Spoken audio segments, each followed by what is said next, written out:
Hello and welcome back to Real Seekers. I'm your host, Dale the Real Seeker, and today I have a special treat for you. I'm joined by a special guest, um, Paul. Paul Chung. I don't know how to pronounce the middle name. Sorry, but yeah, welcome to the show, there, Paul. Well, thank you for inviting me. So I am looking forward to this conversation. Wait, what is this meeting? Okay. So yeah, so it's going to be a great show. You were a pastor at our church, a guest pastor, a few times, at least four times, and I was impressed with your sermons and that sort of thing. And I wanted to bring you on to kind of share your perspective. You're a fellow philosopher and that sort of thing. So I wanted to get your sort of take on the existence of God. How do we converse with atheists and that sort of thing? What's the relationship between science and religion and all that good stuff? Okay. But yeah, I think the first thing I want to do is, obviously the audience is asking, okay, who is this guy? So I want to turn it straight to you to give us an introduction as to who you are, maybe a bit about your background, and if you don't mind, share a bit about your faith journey as well. Okay. That's quite a lot to sort of organize. So let me figure out what to go first. Okay, so the Seungoh part. So my name is Paul Seungoh Chung, and the Seungoh part is actually not my middle name. That's actually my first name and my legal name. Paul is like my unofficial name. So what happened was that when I can start with that. When I published this book, so this is the book, right? God at the Crossroads of Worldviews. I thought maybe I should also put my English name, which I usually use as my middle name, and I decided to sort of switch it around when I'm speaking to non-Korean audience, you could say. So that's why it's Paul Seungoh Chung, and that's how you will usually find me and my work. The English name actually has an interesting story behind this. So Paul. So when I was 4 years old, right? That's pretty much 4 years old. So my parents are Christians, and they had this massive, very nice picture Bible, right? It's like very thick, and it had a lot of paintings, and my mother used to sort of tell me stories from it, and the paintings were really nice and caught my attention, and one night I had a dream, and I was 4, and I saw this man praying. And you know how dreams go, right? Sometimes you dream and you just know things that happen in dreams, right? So I saw this man praying, and I knew it was Paul, which was weird because when you're 4 and when you hear all these Bible stories, Paul's story is not the most interesting one. It's not the one that remains in your head. For me, it was David. David taking down Goliath, because you're a 4-year-old boy. Like, what would you be interested in? Like, you're taking down a giant, not some guy traveling and talking about stuff, right? But it says Paul. I'm like, okay. Then this like flying person in a Korean traditional dress, mind you, flying person in a Korean traditional dress appears, and immediately, again, because it's a dream, I know it's an angel, which is a weird thing. Like, I remember thinking this because I'm like, that does not look like an angel that I saw in those picture Bible paintings, right? Because they use Western paintings. But it's an angel. And the angel points to Paul and says, that's you. Then I woke up. It's a short dream, but it's a very memorable dream, obviously. And I woke up, and that was a weird dream. That's the reason why I remember it. It wasn't a nice dream. It wasn't like, cool, I was David and I slew Goliath or whatever. It's like, that's a weird dream. So I told my parents about it, or my mother about it, and she was like, and because she likes Solomon, by the way. So Paul was not, he's not the most interesting of characters, at least to little kids and their mothers. That's she's like, oh, sorry. Yeah, go ahead. Not to interrupt at all, but it's just interesting what you say there, because I think it's so true. But it's interesting for me as an adult. I was asked on a podcast who I thought the most interesting character is, and I said Paul. I thought, but that's as an adult. But yes, yeah, and obviously I would think so too, because I'm not using the name.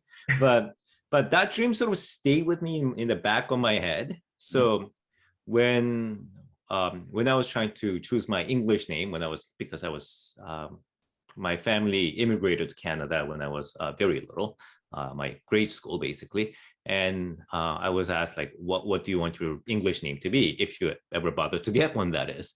And I said, if I get it, it would be Paul, because that dream is kind of interesting now that I'm like a little bit older. But there were too many Pauls like that. I don't like. I want a very what's the word? I want names that other people don't use, because if I use a name that other people have, like Paul, and I had friends named Paul as well. And if someone said Paul, I don't want like both of us to turn and look. So that was the reason why I didn't use that name until several years ago when I published the book. So that's the story behind my name, and that should also give you an idea of my family background. Namely, I'm from Korea, or at least my family's from Korea. My parents are Christians, and I heard a lot of biblical story as a child, that sort of thing. What can I say about myself other than that? Well, here the boring stuff, but hopefully relevant stuff. So if you go and look up so I have a podcast series. So podcast series, what do you mean God speaks? Let me see if I can look it up for you. Show rather than tell.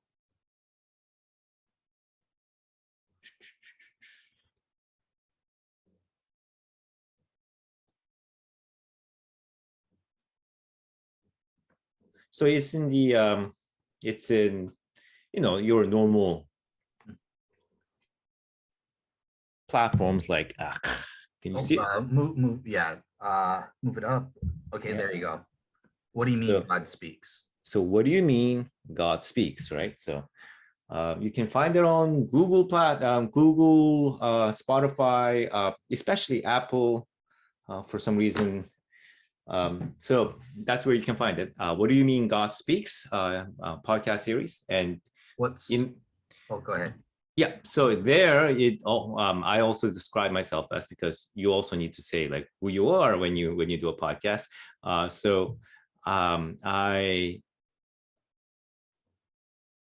Let's see, I have taught at university, so I'm a lecturer. I've been an adjunct professor, mostly at the University of Toronto, where I taught courses like science and Christianity, theology, like I taught a course on basically theology of evangelism recently, science and Christianity at St. Michael's College, Christianity and culture, not at U of T, but at Tyndale, and that was several years back. And my actual field of study is in philosophy of religion. So it could, if I go in the theology route, you'd be philosophical theology. More secular route, you'd be philosophy of religion. And that's where I wrote this book, which I showed you before, God at the Crossroads of Worldviews. And I speak and preach at different churches, which is what you mentioned. And that was one of the reasons why I was at your church. It's not like I sort of put myself up on the board so that people like find me. It's more like apparently just people kind of find me by word of mouth, that hey, there's this guy and he has Sundays off usually, and you can ask him to come and speak at your church, and that's usually how these different people in churches find me and get me to speak there and stuff. So that's what I do as, can you say a job? More or less, yeah. So that's what I do. Okay, about faith stuff. That's a pretty good segue when I talk about my book, God at the Crossroads of Worldviews, because there's a bit of a history behind that too, right? So when I began my university studies, I very consciously sort of wanted to look at all the other worldviews. Very specifically, I went on various, because atheism, by the way, is not like like a single worldview. And I know there are a number of atheists want to say it's like we don't actually have a worldview, but no, you have a worldview. But you just have like many different versions of worldviews. And atheism is more like a family of different kind of worldviews. You can have a scientific naturalist, a very specific bent on that. You can have more of a humanist. Communist is like one version, which has lost a lot of credibility in the last 30, 40 years, but that's like, again, one version. So you have different versions. I looked into Eastern philosophy, so East Asian philosophy, and also Buddhism and Hinduism and those kind of things, like in a very general sort of way. And one of the reasons why I did that was because I was a skeptic during my university years. I mean, for a good reason. Like when you start asking questions, you're like, okay, I don't really know whether there is God, and I don't know whether there are very good reasons for it. And a lot of the reasons people normally give aren't terribly convincing, and I don't know what to do when there's that issue between science and religion, science and Christianity, all of these ethical and moral questions that also come up. So like, what do you do with all of those? And I was more or less a skeptic for at least a couple of years, but I was what I would call a sympathetic skeptic. And I think that's a very important thing, by the way. So you can be a different kinds of skeptics, by the way. You can be the kind of skeptic that's very corrosive. You know what I mean? It's like you just put down other views and other thoughts without actually like going through it. Then you can be a skeptic that says, well, I can't, like, you haven't really convinced me, and I don't know whether your case is really good or not, but let me think about it, and let me try to understand where you're coming from and why some of these things might make sense to you or might be convincing in certain contexts. So when you do that, you are still skeptical, but you are also trying to understand. And that's a very key distinction. And I think that's a virtue that people in, not only skeptics, but people with any different positions and religious views or irreligious views should have. So that's what I tried to be. I don't know whether I was terribly successful. I hope I was. But anyway, as I was looking through these different positions and views again, and rethinking the kind of faith and you can say tradition that I had from my family, because Korea is one of those very interesting places where you have multiple sort of religious and philosophical traditions from all over the world sort of converging and having like very strong presence. So it's one of those few Asian countries that have a very, very strong presence of Christianity, but also a very strong presence of Buddhism and Confucianism and secularistic modern even scientism. Like they're all there. So that's a very interesting combination. So and we had from my family did that Christian sort of strand as well. So I was taking that in, and from my experience, when I sort of reclaimed that Christian faith, and some of the ways that I did it were through philosophical reflection, you could say. Some of the other ones were more experiential. So I don't think we have the time to get into it, but I've seen stuff, right? You could say I've seen like a minor versions of some. How should I put it? You know how some crazy stuff happens in the Bible now and then, and you're like, wow, now does that ever happen now, right? Yeah.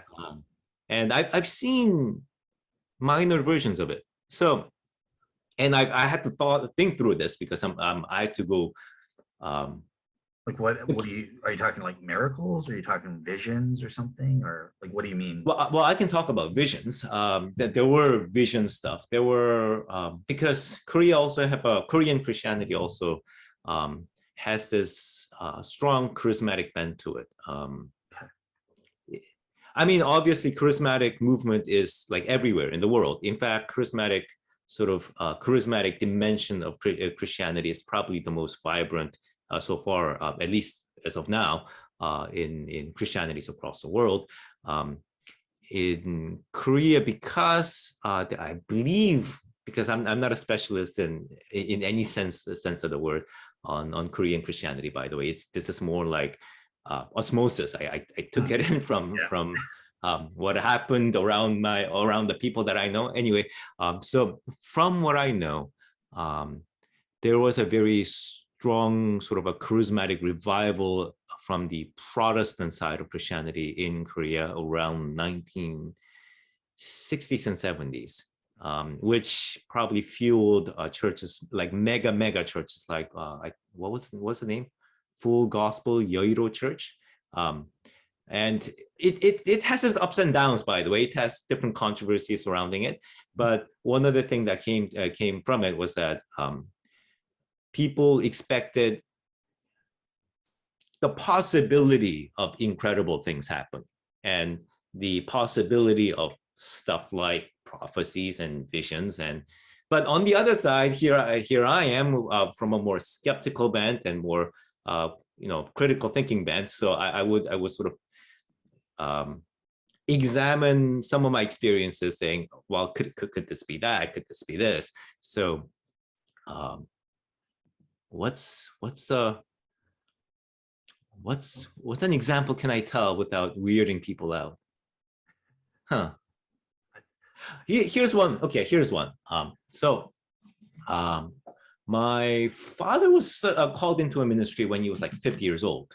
So he was just like a normal business person. He like owned a store. He then like became an employee in a business and all that. And one day when he had this prayer retreat, like literally, he had this.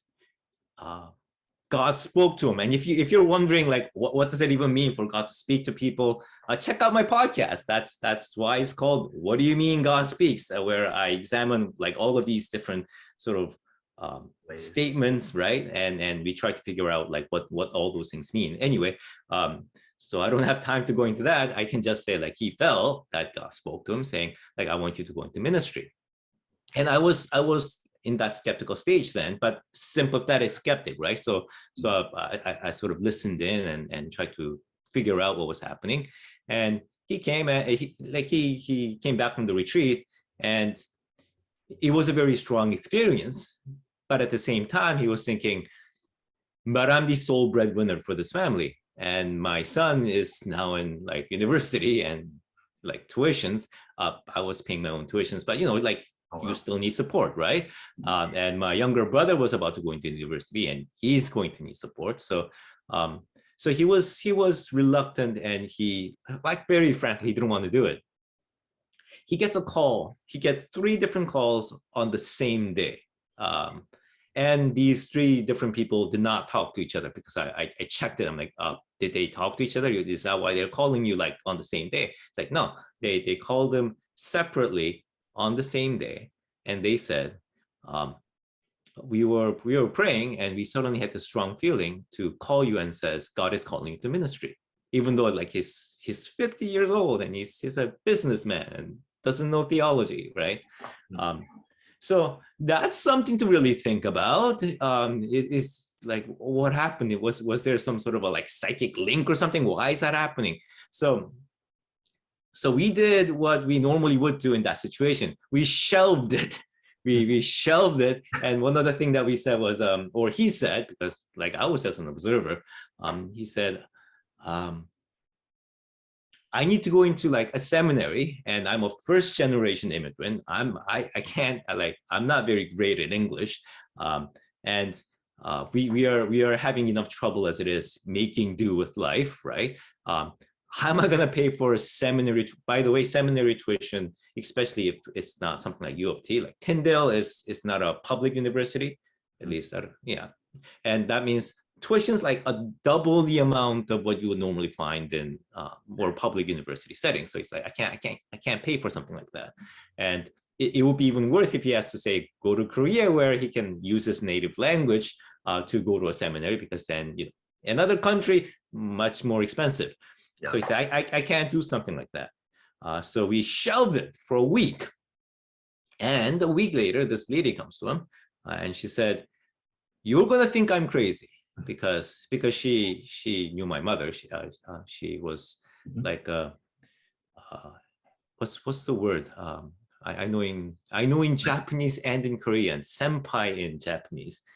So older classmate, you could say, like a year or two, like same school. You know what I mean? Anyway, she said, I know you because she knew my mother, and my mother didn't want to marry a pastor, and that's one of the reasons why she married my father. So she said, so I thought this was crazy, but I was praying and I had this strong feeling that God was calling you to ministry, and I know you have nothing to do with ministry, which is why it sounds crazy. But then God like pushed me even further, saying, because she was on the wealthier side, she said, pay for his tuitions for the seminary.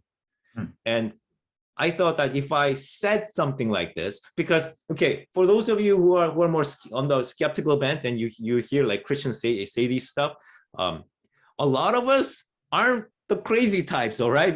We don't go around thinking, oh, like we can do like when stuff like this happens, we freak out as well, all right? Well, some don't. That there are some Christians who do weird stuff for doing weird stuff, but for most normal Christians, when stuff like this happens, we freak out too, all right? It's important me, oh, go ahead. yeah, I was just gonna add, like, it's important to know, look, some Christians are the most skeptical people. There are Christians, it's good for Christians to be skeptical as well. Right? It's not like only atheists can be skeptics and stuff. No, we need to be critical thinkers as well. I just wanted to add that, but yeah. I mean, even biblical examples. You go through the Bible, and 90% of the time, the people there who like experiences these things, they freak out. Take Moses. God says, "Go, I'm sending you to rescue the Israelites out of Egypt."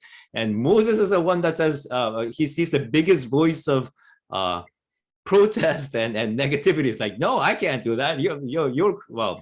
God's not crazy, but like you shouldn't send at the very least, you shouldn't send me, right? So anyway, she's like, you're going to think I'm crazy, and I thought I was crazy, and I thought I was just hearing things. So I ignored it for like a week, but it kept coming. So I just want to get this over with. Is God calling you to ministry? Because God's been telling you to pay for your tuition, and that was the point that my father became too scared not to go to a seminary, right? So that probably is the most straightforward example that I can think of in all of the stuff that I've sort of observed, right? So I had this experiential side where I see stuff that you like, the minor versions of the kind of things that happens in the Bible, you could say. And I went through these different worldviews, and I sort of like put these together, and that's one way I reclaimed, you could say, my Christian journey. Gotcha. That, by the way, was a massive oversimplification, but we don't have 10 hours, so that's where I'm going to stop. But one other thing that happened out of it was this notion of seeing different worldviews simultaneously. Because remember, I studied different worldviews. I tried to get into their mindset, but I was also skeptical. Then I also became Christian. So you have all of these things sort of like running around in my head. And one other thing that I realized was that people who have different worldviews, they have them for a reason, right? If you listen to some of the less thoughtful sort of discussion between people of rival philosophical or religious or even political positions, you would think that people on each side think the other side are like either totally ignorant or stupid or evil, like straight out. Like, listen to some of the political debates, and it really sounds as if they think the other side are like they're just evil or completely ignorant. And my experience when I went through these views are, to be sure, there are very ignorant and there are very toxic kind of people on different sides of the issues, like that, obviously. But when you think about these as a whole, people who hold certain positions, they also hold them because they thought through things. Mhm. If you have a scientific, like naturalist, atheistic position, right? Because as I said, many different versions of atheism. There's a way that you have constructed your position so that it makes sense. But same thing about Christianity. So what happens when these two come together? Well, they argue, obviously, and they have one side have their own philosophical set of arguments, the other side have their philosophical set of arguments, and they tend to talk past each other. And one of the reasons is that concepts don't quite match. What's a good example of putting it? When I was doing my master's thesis, my book is actually it began from my PhD thesis. So this was before I started doing this. I was doing my master's thesis, and we got into my secondary sort of reader for the thesis, and I sort of got into an argument, and I still think I'm right, which is why I then wrote the book based on my view. And this was the argument. I was pointing out that people with different views have very different way of like conceiving and literally perceiving the world and conceptualizing things. And his point was like, well, no, well, like trees, like look outside, trees are trees, right? Mm-hmm. And my position, which if I were to articulate it now, and I was trying to articulate it then, but I was a student and he was a mentor, so there was a bit of a yeah. Anyway, so if I were to speak about it in more detail now, it's no. Yes, trees are trees, but at the same time, trees mean different things. There's a larger concept that goes into how people perceive trees. So for some of us, we look at trees and it's like, it's a nice tree, like we sit under its shade and great and all that. Then there are people who like tie strings and like colored papers on the string on the trees because they think it's sacred and it has spiritual power. Obviously, those two trees are not the same tree. There are people that cut the trees because they want lumber out of it, and then there are people who tie themselves to those same trees, saying you can't cut these trees, right? The more environmentalist types, right? For them, I mean, trees are trees, but at the same time, they mean different things. They occupy different places, and they're connected with different kind of concepts and ideas. And if you want to understand even a simple thing as like look outside and see a tree, then when you get into concepts like God, which is about as comprehensive and as big as you can actually get in any worldview, then people often don't think about it in the same way, at least in such a way that when they talk about and debate about God, they tend to talk past each other because they don't really have the same concept. And that's where the book comes from, which is the title. That's where the title comes from, which is God at the Crossroads of Worldviews, where I basically argue that the main reason why for the past 500 years, at least in the West, because that's where the arguments and the debate was happening, that we haven't really made any significant progress in the debate about whether God exists is because we don't take enough account of the larger worldview context in which this concept of God sits.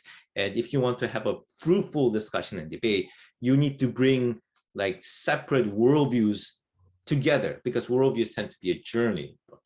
Don't have time to explain all of that. Check out my podcast or the book. So you need to bring two journeys of a worldview together, make up a sort of find the crossroad, and then conceptualize God like try to figure out an understanding of God from the crossroad of these different worldviews. And if I were to put that in a very simple way, it's sort of like translation. You are translating one concept, in this case, a worldview, to another. And even when we use the same language, in this case, English, when you have separate worldviews, it's sort of like speaking in different languages. So you need to translate one concept to the other in ways that this concept now makes sense to the other side. And once you do that, you can start speaking to each other and hopefully get at least a little further ahead than where we've been, been able to do so far. So, wow, I've been sort of rambling, but that's the background of what I do, and perhaps what goes into my faith and all of those things. Yeah, awesome. Yeah, I hear what you're saying. I've experienced it. My fans have experienced it as well. I used to host Skeptics and Seekers, and it really felt like we were just kind of banging our heads against the wall, talking past each other and that sort of thing. So I want to kind of ask you, you did a podcast on like, how do we relate to each other when we have these disparate worldviews? How do we connect? And most people just think, well, tolerance, that I tolerate. Okay, you've got this weird view about the tree. I disagree with it, but I'll tolerate your disagreeing view. And you're kind of arguing there that, look, tolerance alone is not enough. We need more. So yeah, like, do you want to go into that? Like, yeah, what's your take on that? So that's the second episode of my first season, where I say why we need to aim higher than tolerance. And my argument there was, and one of the sort of like the fueling emotion behind that episode was, that was 2020. So that was when the crazy stuff were happening down in the States. Do you have people listening in from the US, by the way? Majority of the audience is US, yeah. Wow, okay. So hello from Canada. But I'm sorry to be blunt, but stuff that was happening at the end of 2020 and beginning of 2021, that was crazy. Like when we saw, like when I saw the January 6th stuff happening, I'm like, wow. As a Canadian, I have to say that stuff looks crazy. So what was behind the emotive force behind that episode was that increasingly our society don't know how to talk to each other. At least people who have radically different views. And one of the culprits, because there are many, many different culprits, right? But one of the culprit that I can point to was this idea that, like, we just need to be tolerant. And my answer was no. Why? Because tolerance is, I think I called it's a failed virtue. And by that, I don't mean that tolerance is a bad thing to have. I mean that historically speaking, tolerance is a result of a failure of a set of higher virtues. So what was happening was that during the Enlightenment, people were killing each other for religious and ideological differences. And one of the stuff that happened was that even if we disagree, we shouldn't kill each other. That was the conclusion, which was like, great. That actually is a very helpful conclusion when you've been actually killing each other. So the American idea of tolerance, for example, and the European idea of tolerance, it was precisely that. We should have freedom of religion. Basically, if you believe, and this wasn't even like freedom of religion between Christianity and, say, Buddhism. It's more like Protestant Episcopalian Christianity and Protestant Baptist Christianity and Anabaptist Christianity. Okay, so if you have different versions of Christianity, maybe not kill each other. That was tolerance. But what that means is that because virtues such as love and understanding and care and forgiving your enemies and all of those virtues failed, people say, here's the bottom line. Here's the bottom line. We shouldn't kill each other or persecute each other if you have different views. And that was tolerance. That was like the rock bottom in which like if you dig any further, you're going to hell, basically. Like it's going to be hell on earth. So that's a good thing that we've established the bottom line. But if that's it, then there will come a point where it won't be enough. Particularly because what happens if, say, you come to believe that other side is actually extremely and dangerously ignorant, like dangerously ignorant and evil, right? That's what you think. Then should you be tolerant? Because then the tolerance sort of principle exists so that we don't harm each other. But if they are actually harmful, then should you be tolerant, right? And what's missing is, well, if I want to be like a bit sappy about it, but I don't, it's not actually sappy, it's Christian. It's the virtue of love. And what does love entail? And we can get into that from, well, you can actually check out the episode, but to put it in a general, very generally speaking, it's not a sentiment. What it means is that make the effort to reach out to the other side and get into their shoes and get into their thinking and understand where they're coming. You don't need to agree, obviously. And you can be aware that there are people who really are terrible. That's okay. But generally speaking, try to really understand and think about the other side. And that takes effort, because we think just listen to what they say and think critically. It's like, no, that's not enough. Not when you have different worldviews, because remember, if what I'm saying is true, then how they organize different concepts and beliefs and how they perceive things, they are different. It's like the language is different. What's the example that I gave in the episode? Right. Here's an extremely simple example. So during the Cold War, between the U.S. and the Soviet Union and the West in general,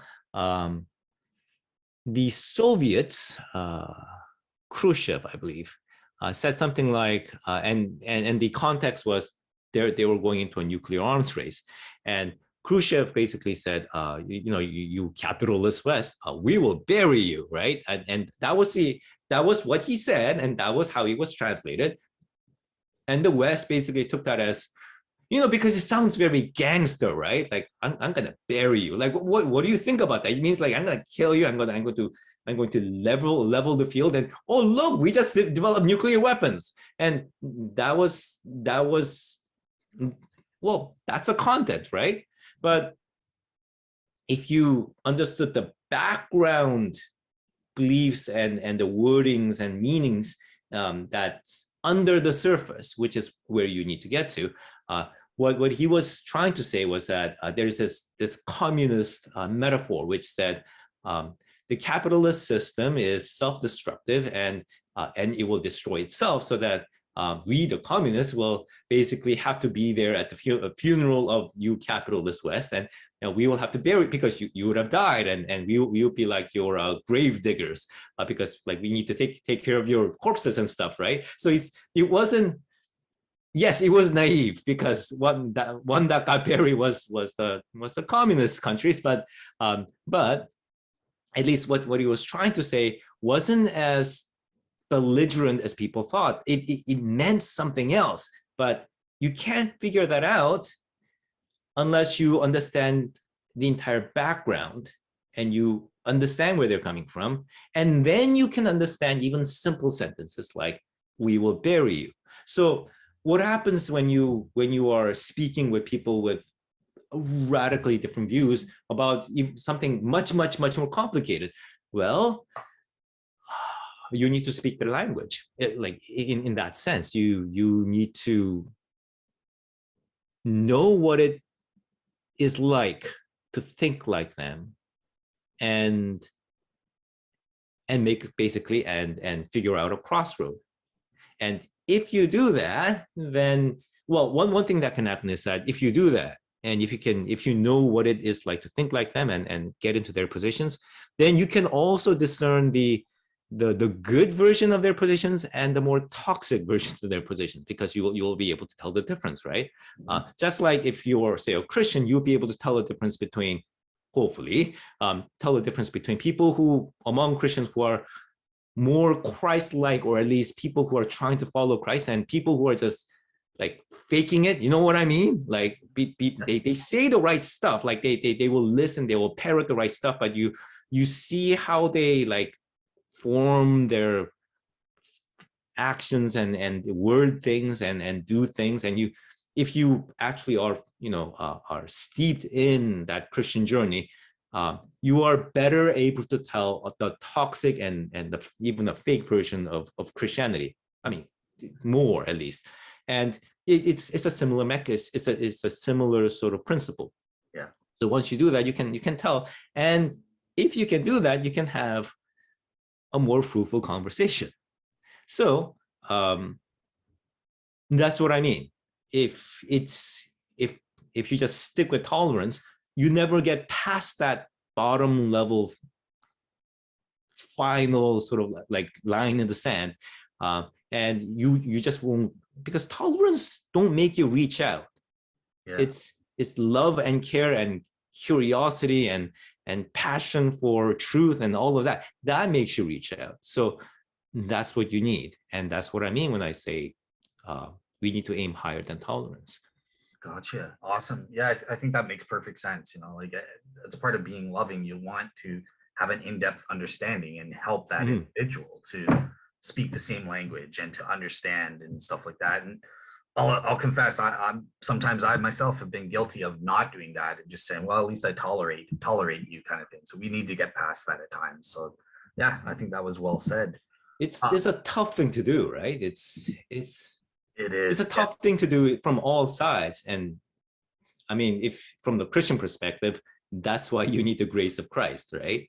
Because if you don't have the grace of Christ, and if you don't have his like encouragement and like really command to love your enemies, and you meet up with people who like really like push your buttons, like in what they said, then why should you do anything more than tolerate them, right? So that's the task, really. That's the challenge and a call and things that we often fail at. But we don't want to fail at too much, because then you get into civil war, really. So yeah, well that's an interesting aspect, because the last question that I wanted to ask about kind of like how we engage, how we interact is, okay, well, let's say we do become discerning in this way, and we do discern, look, the person that we're engaging with, they really don't care about truth. They've got their own agenda. They're the toxic type. Okay. How do we handle that? Do we continue to try to detoxify them, or do we just part ways? Like, what do we do with a toxic person we're engaging with? Well, I would advise a couple of things. One thing is, maybe be careful to label someone as toxic. I mean, you can't, if that person really does act in a very toxic way, then that's how it is, and you can't pretend that he or she or whoever that they're not acting otherwise. But leave enough of an opening in our own hearts that maybe we don't see what we should be able to see. So what I mean is that even if we sort of respond and maybe step away, keep an eye open, so that if we actually have made a mistake then about that person, then we will be able to recognize that mistake sooner, right? Anyway, so putting that caveat first,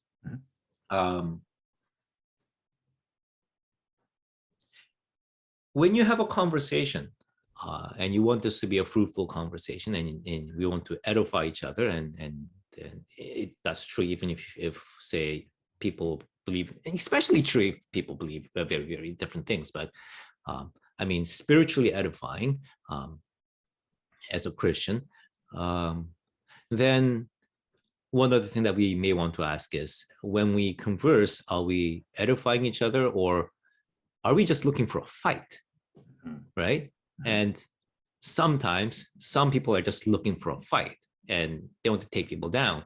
And I would say then don't fight, right? Yeah. And so if one other thing that we can do is, okay, if we are not really trying to think together, and we like our conversation is like devolving into ad hominems, like basically insults and like memes, like really mean sort of internet memes, right? And if that's what we are doing, um, then we're not really getting anything. We're not really building anything. We're like, you're getting toxic, I'm getting toxic. We're destroying each other. Yeah. Yeah, I mean, if you're just joking around, that's fine, but then that's what we should be doing. We should just joke around. We shouldn't pretend that this is something else. Like, we shouldn't pretend that this is like, oh, we are trying to argue for like that. Come on, be serious. That's not what we're doing. We're trying to destroy each other, and we are not interested in that. That's not what I'm interested in. So we're gonna do something else. I don't know, play games. But if that person is so toxic that that person just wants to come after you and just to do that thing, then and if that's the case, walk away, because, well, what's going to come out of that interaction other than feelings of murder? And that's there are so many other things that you could be doing, right? That's more fun, really. Let alone more fruitful and more edifying and all that. So that's one option. But remember, the first caveat stands, which is always be open to thinking that maybe you've misunderstood. But if it is harming you, like, even with that misunderstanding aside, I'm just gonna step away and get out of this place where we're trying to kill each other spiritually. So let's do that. So that would be my take on it.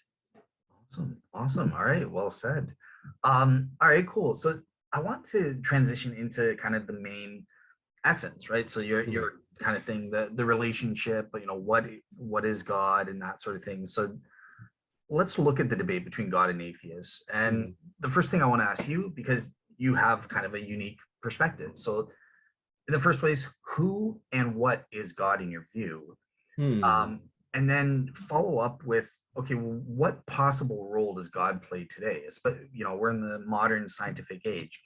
We don't need God for anything and stuff like that. So yeah. Okay. That's an interesting sort of way that you've sort of phrased a question, like who and what is God? Because one is a person, like you're conceptualizing God as personal, and what is that's a very impersonal conceptualization. So and I take it perhaps you're getting that from the episode you might have listened to. So again, a plug-in, my what do you mean God speaks? What you're asking is sort of, it gets delved into it from the first episode, where it says, like, why is there no job for God? That's more or less what the title is. So my approach is basically, we live, so that's including Christians, in most modernized countries. So modernized, secular, and they include either Western or even Westernized countries like Japan and South Korea.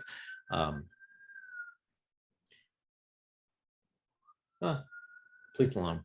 There's a police station nearby my house. It sounded like a whistle. I was like, what is that? Okay, so in those societies, there's a sort of a background, and it's a worldview. It's a background sort of a worldview or family of worldviews that sort of overlaps, and the way that we see it is something like this. So there's a world, and we can scientifically understand this world or universe, however you call it. There's universe, cosmos, that we can scientifically understand the cosmos and its laws and principles, all of that. And there's us, and we have our, our moral sort of intuitions, perhaps, because there are people who also believe that maybe there is no such a thing as morality, but But we have, for most of us, we think there are sort of these this moral sense and moral values. So we have all of that, and then you have these religious people sort of like plugging God at the top. And the question is like, do we really need to plug this being, this entity at the top, when we can sort of see the world and our world sort of functions and goes along its merry way without having to plug this entity at the top? Like, he's sort of like a CEO at a company who doesn't do anything. Like, he's like an honorary CEO. He's there, and it's like he's a CEO, but everything is being done by the workers and the staff and managers and all of that. So like, why do we have him? And that's because we haven't translated the concept of God as this concept that's traditionally formulated in Christianity into a concept that fits, not even fits, how should I put it? We haven't actually proposed an actual translation of the concept for our context. So that's how I diagnose the problem, really. So what do I mean? In Christianity, for example, in most monotheistic religious traditions, various Christian traditions, Judaism, and I believe Islam as well, but Islam I'm less familiar with, so that's a conjecture. God is not some sort of so we don't conceive it as like there's this world and then there's this really, really powerful entity somewhere in the world. Like, that's not how at least Christian theology has conceptualized God. God's central and core. So how would that actually work in the modern sort of scientific, vaguely scientific, vaguely secularistic context? I did it this way. Here's a translation, and it's a very rough translation, but it's actually a translation rather than like this concept that's out there. I mean, we don't actually know what it's about, and we just imagine what it means. Like, here's a translation. God is not like this entity that we just sort of put it at the top. God is reality. And by that, I don't mean like the universe is God's. I mean in a much more fundamental and comprehensive sense. So how should I explain it? Okay, think about how we use the word reality. By the way, that's how translation works. When you have very different languages, so I speak Korean fluently, by the way, and English. English being my preferred language, but I speak, or I'm good enough in Korean that I can watch those Netflix shows. I haven't watched Squid Game, by the way, if people are asking, but I can watch those Korean TV shows or read the webtoons and in original language, like, naturally. Anyway, so, and what's interesting is that I can read the English translations of these Korean things, and I can read the Korean and find discrepancies. And most of the discrepancies come this way.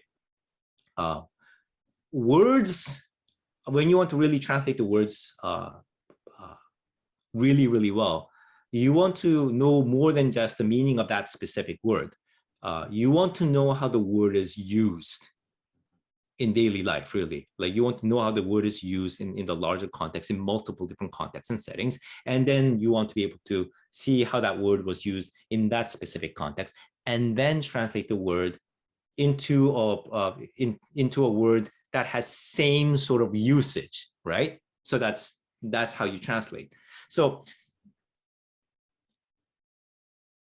in contemporary settings, at least when we think about the word reality in a more philosophical sense, we use the word in a certain way. So here's what I mean. So what I mean is, I don't mean reality in this sense when people say you need to be realistic. You know what I mean? It's like, why are you aiming to, I don't know, what's the big one?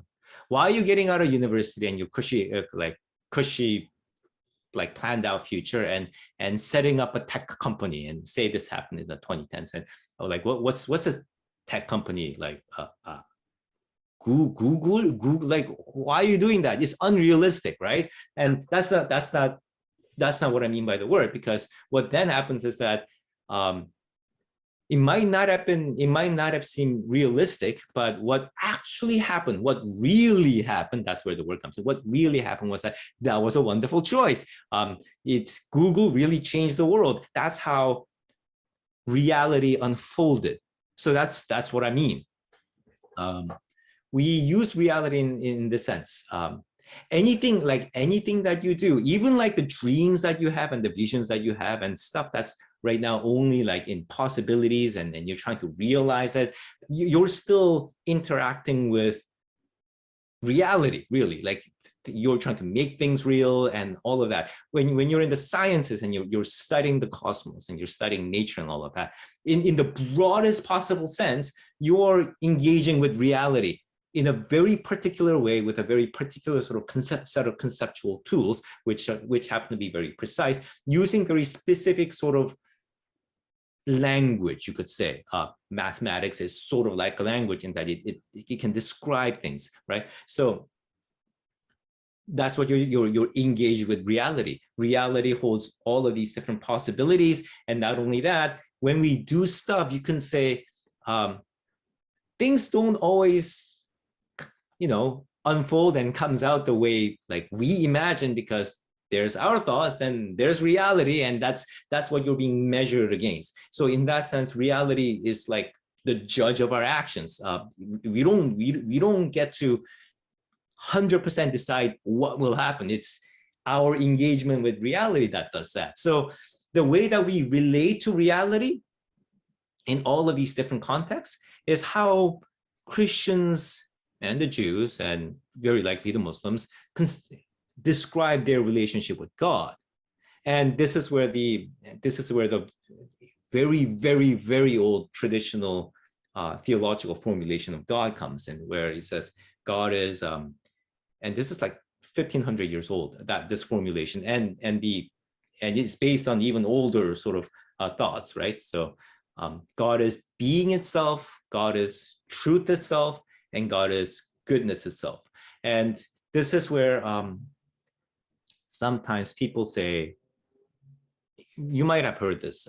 Some people say, you say you don't believe in God and you're atheist, but you're not really an atheist, because you do believe in God, because you do believe there is truth, and you do believe there is existence, right? And atheists get really annoyed at this, because they're like, look, don't tell me what I believe, because like I know I don't believe in God, and yes, I believe in truth, and yes, I believe in like reality, and yes, I believe there's like morality, at least in some sense, but that doesn't mean that I believe in God. And the disconnect comes from this.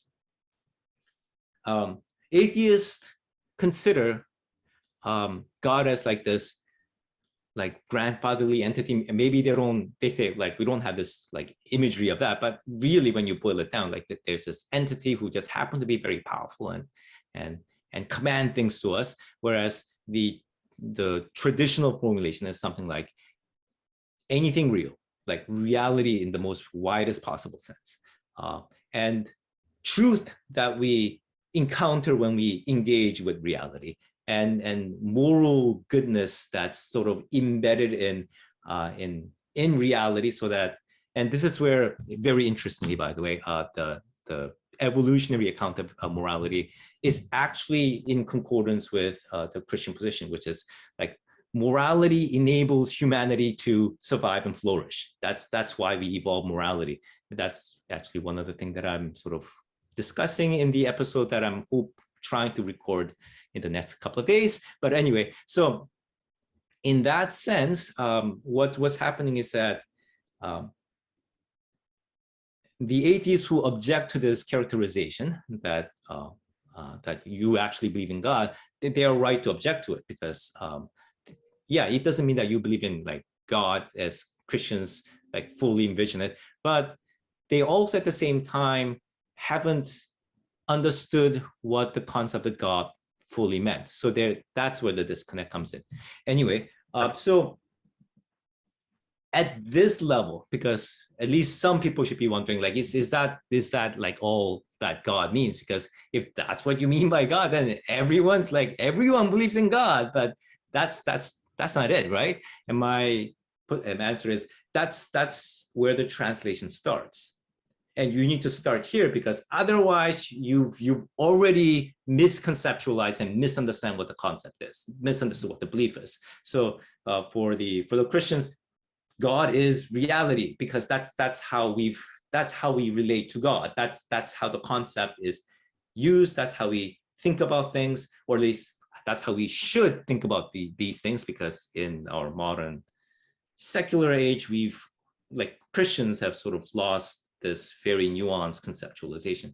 But there's more to it, which is where, for example, scriptural revelation and stuff like that comes in, which is as we engage with reality, basically, we've discovered, really, that's what the biblical claim is. We've experienced and discovered that reality relates back with us in a certain way. It has something like a personality, but you can't figure that out like from scratch.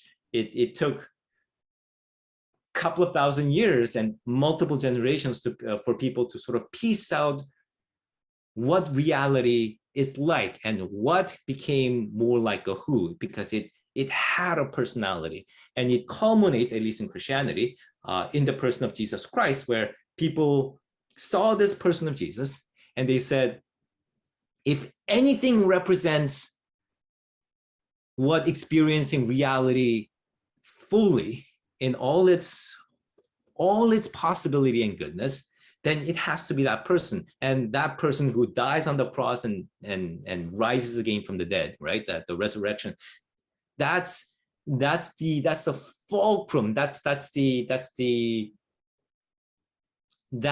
eye through which we can actually see not merely what, but who reality is like. So it's, in that sense, it's a journey. And how I would characterize the more non-theistic, or people who don't believe in God, how they would experience God is that they are in one section of a journey and Christians are on the other end. And of course, the atheists perhaps could say, your journey was a wrong one. That was a wrong turn there. Like you made a series of wrong turns, and fair enough. That's something that we can discuss, right? We can share and we can explore together. And I'm pretty sure there are at least some ways in which Christians could benefit and learn from hearing from the other side. And well, I won't get into details of that, because that then becomes a bit too complicated for now. But so that's how I would begin thinking about God in our context. Gotcha. Yeah. One thing, just as a side, just to mention, I first discovered this distinction like between the who and the what, and I found that like a massive paradigm shift for me, because in the Bible has the perspective of who God is. This kind of relates to Richard Bauckham's work on the divine identity and stuff.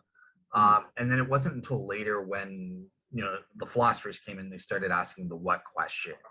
What is God? What, in context of the Trinity, how do we make sense? He's three persons, stuff like that. So that's why I found that interesting. Your take on, you saw there's kind of a distinction there in a different context. So yeah, because in the biblical narrative, it's immediate, right? You experience reality in the form of a personal, not personal experience makes it differently. You encounter reality as a person, right? Yeah. Perhaps in a vision, or in the voice that speaks from the heart, and you're like, what's this voice? Is it just some guiding? Because in the ancient world, that's how you would envision these things. Is it some sort of a guiding spirit? And as you journey on, that beginning of a journey began with personalizing how you experience God, whereas philosophers would then reflect and say, okay, so where does this voice come from? Like, what is this voice? Is it just some like voice in our heart, or is there some sort of a powerful entity out there? And they've analyzed what the Bible and what the Jewish and the Christian traditions have been saying about God, and these would be Christians, and from the earliest ages before even the New Testament was being written, right? And they also got to the what question, and that what question is, we are not dealing with some powerful entity. Those are the gods with a small g. But what the Jewish and the Christian tradition eventually got to, because it was a journey, eventually got to was that we are trying to engage reality as a whole, not just the universe, by the way, because maybe there are multiple universes, maybe the universe might not have existed, whatever, but reality still is, and that's what they're trying to engage, and that's who spoke to them, right?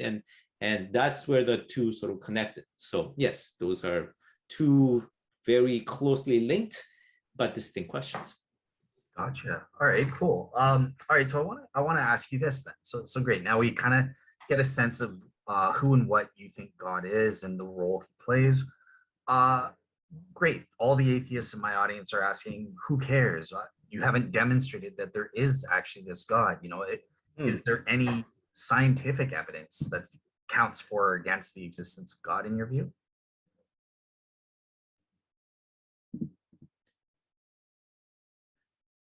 How should I put this? Okay, I'm going to speak at the most general level. If my translation of the concept of God as a concept of like reality, then because the bottom line question, you could say, the background question for a lot of scientific atheists is,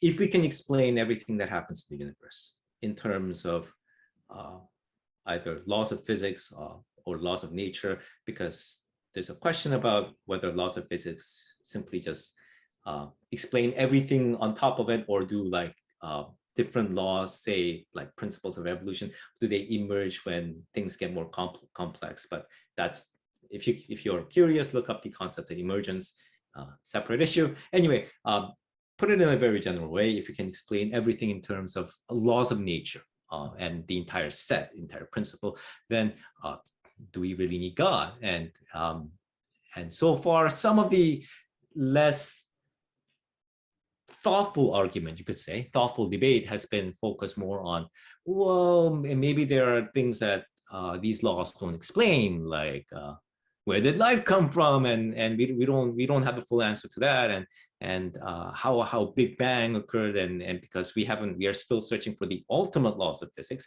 that sort of describe and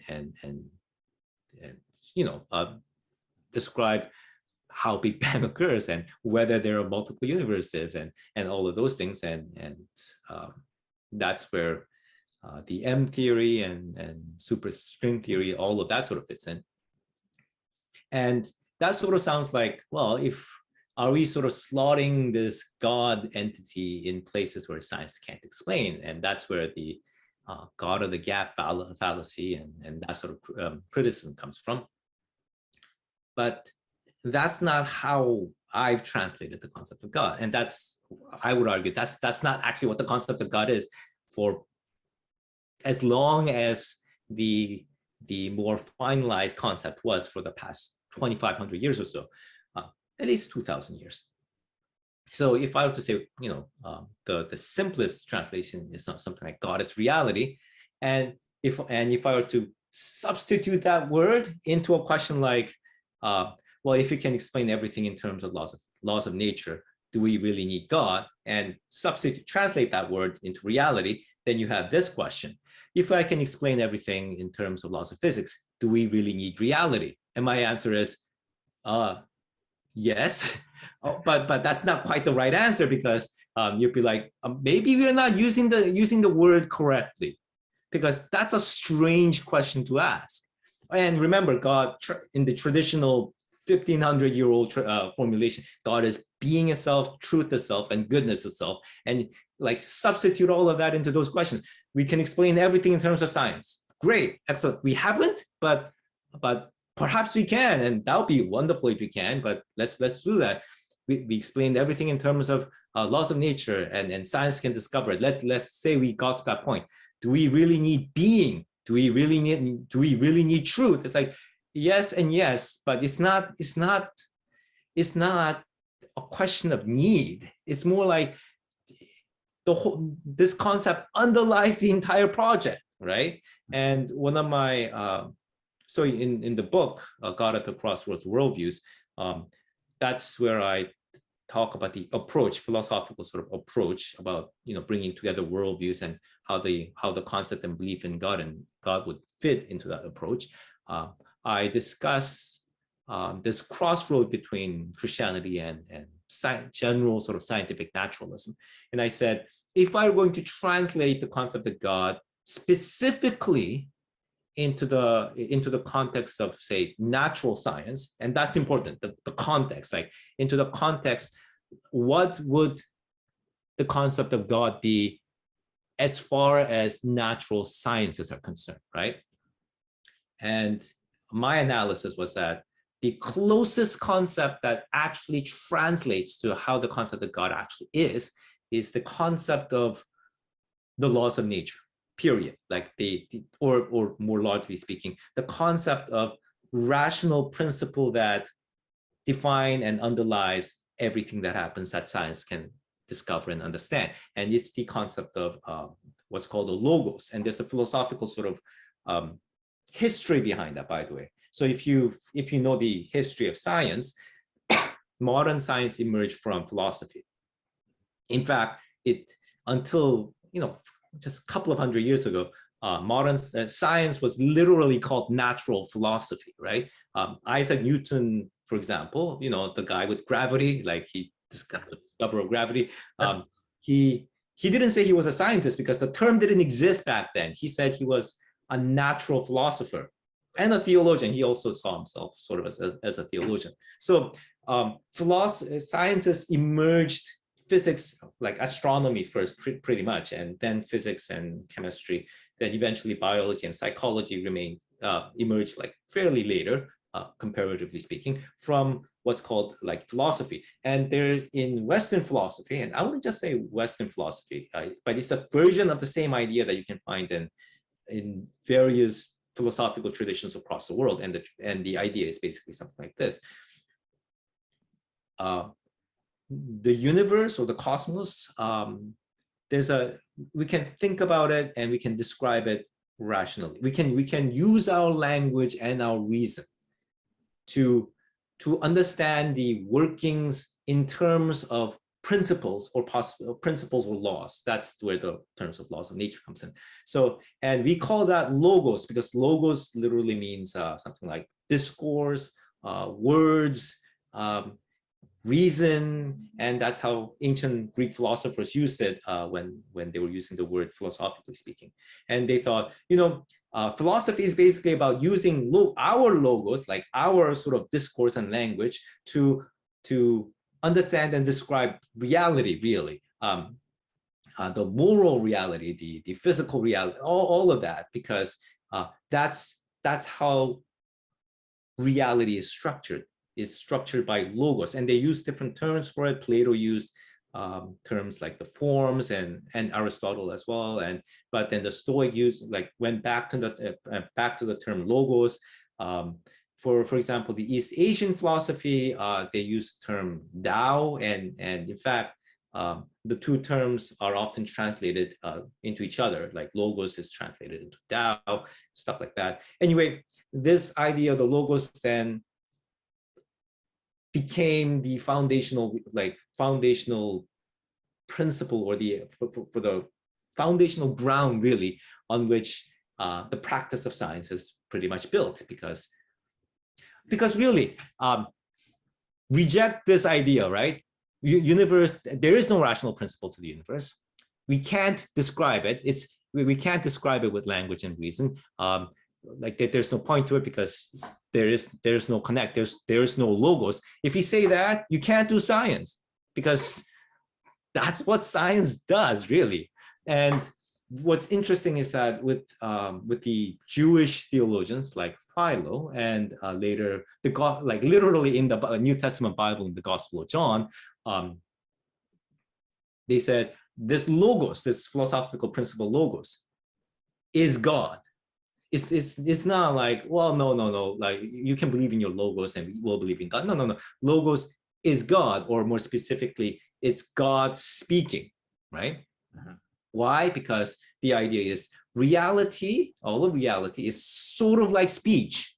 That's why we can describe it. And it's a very powerful idea. It's so powerful, in fact, that maybe you've heard of this hypothesis that the universe that we live in is it's a program. It's a set of like program and simulation, right? Yeah.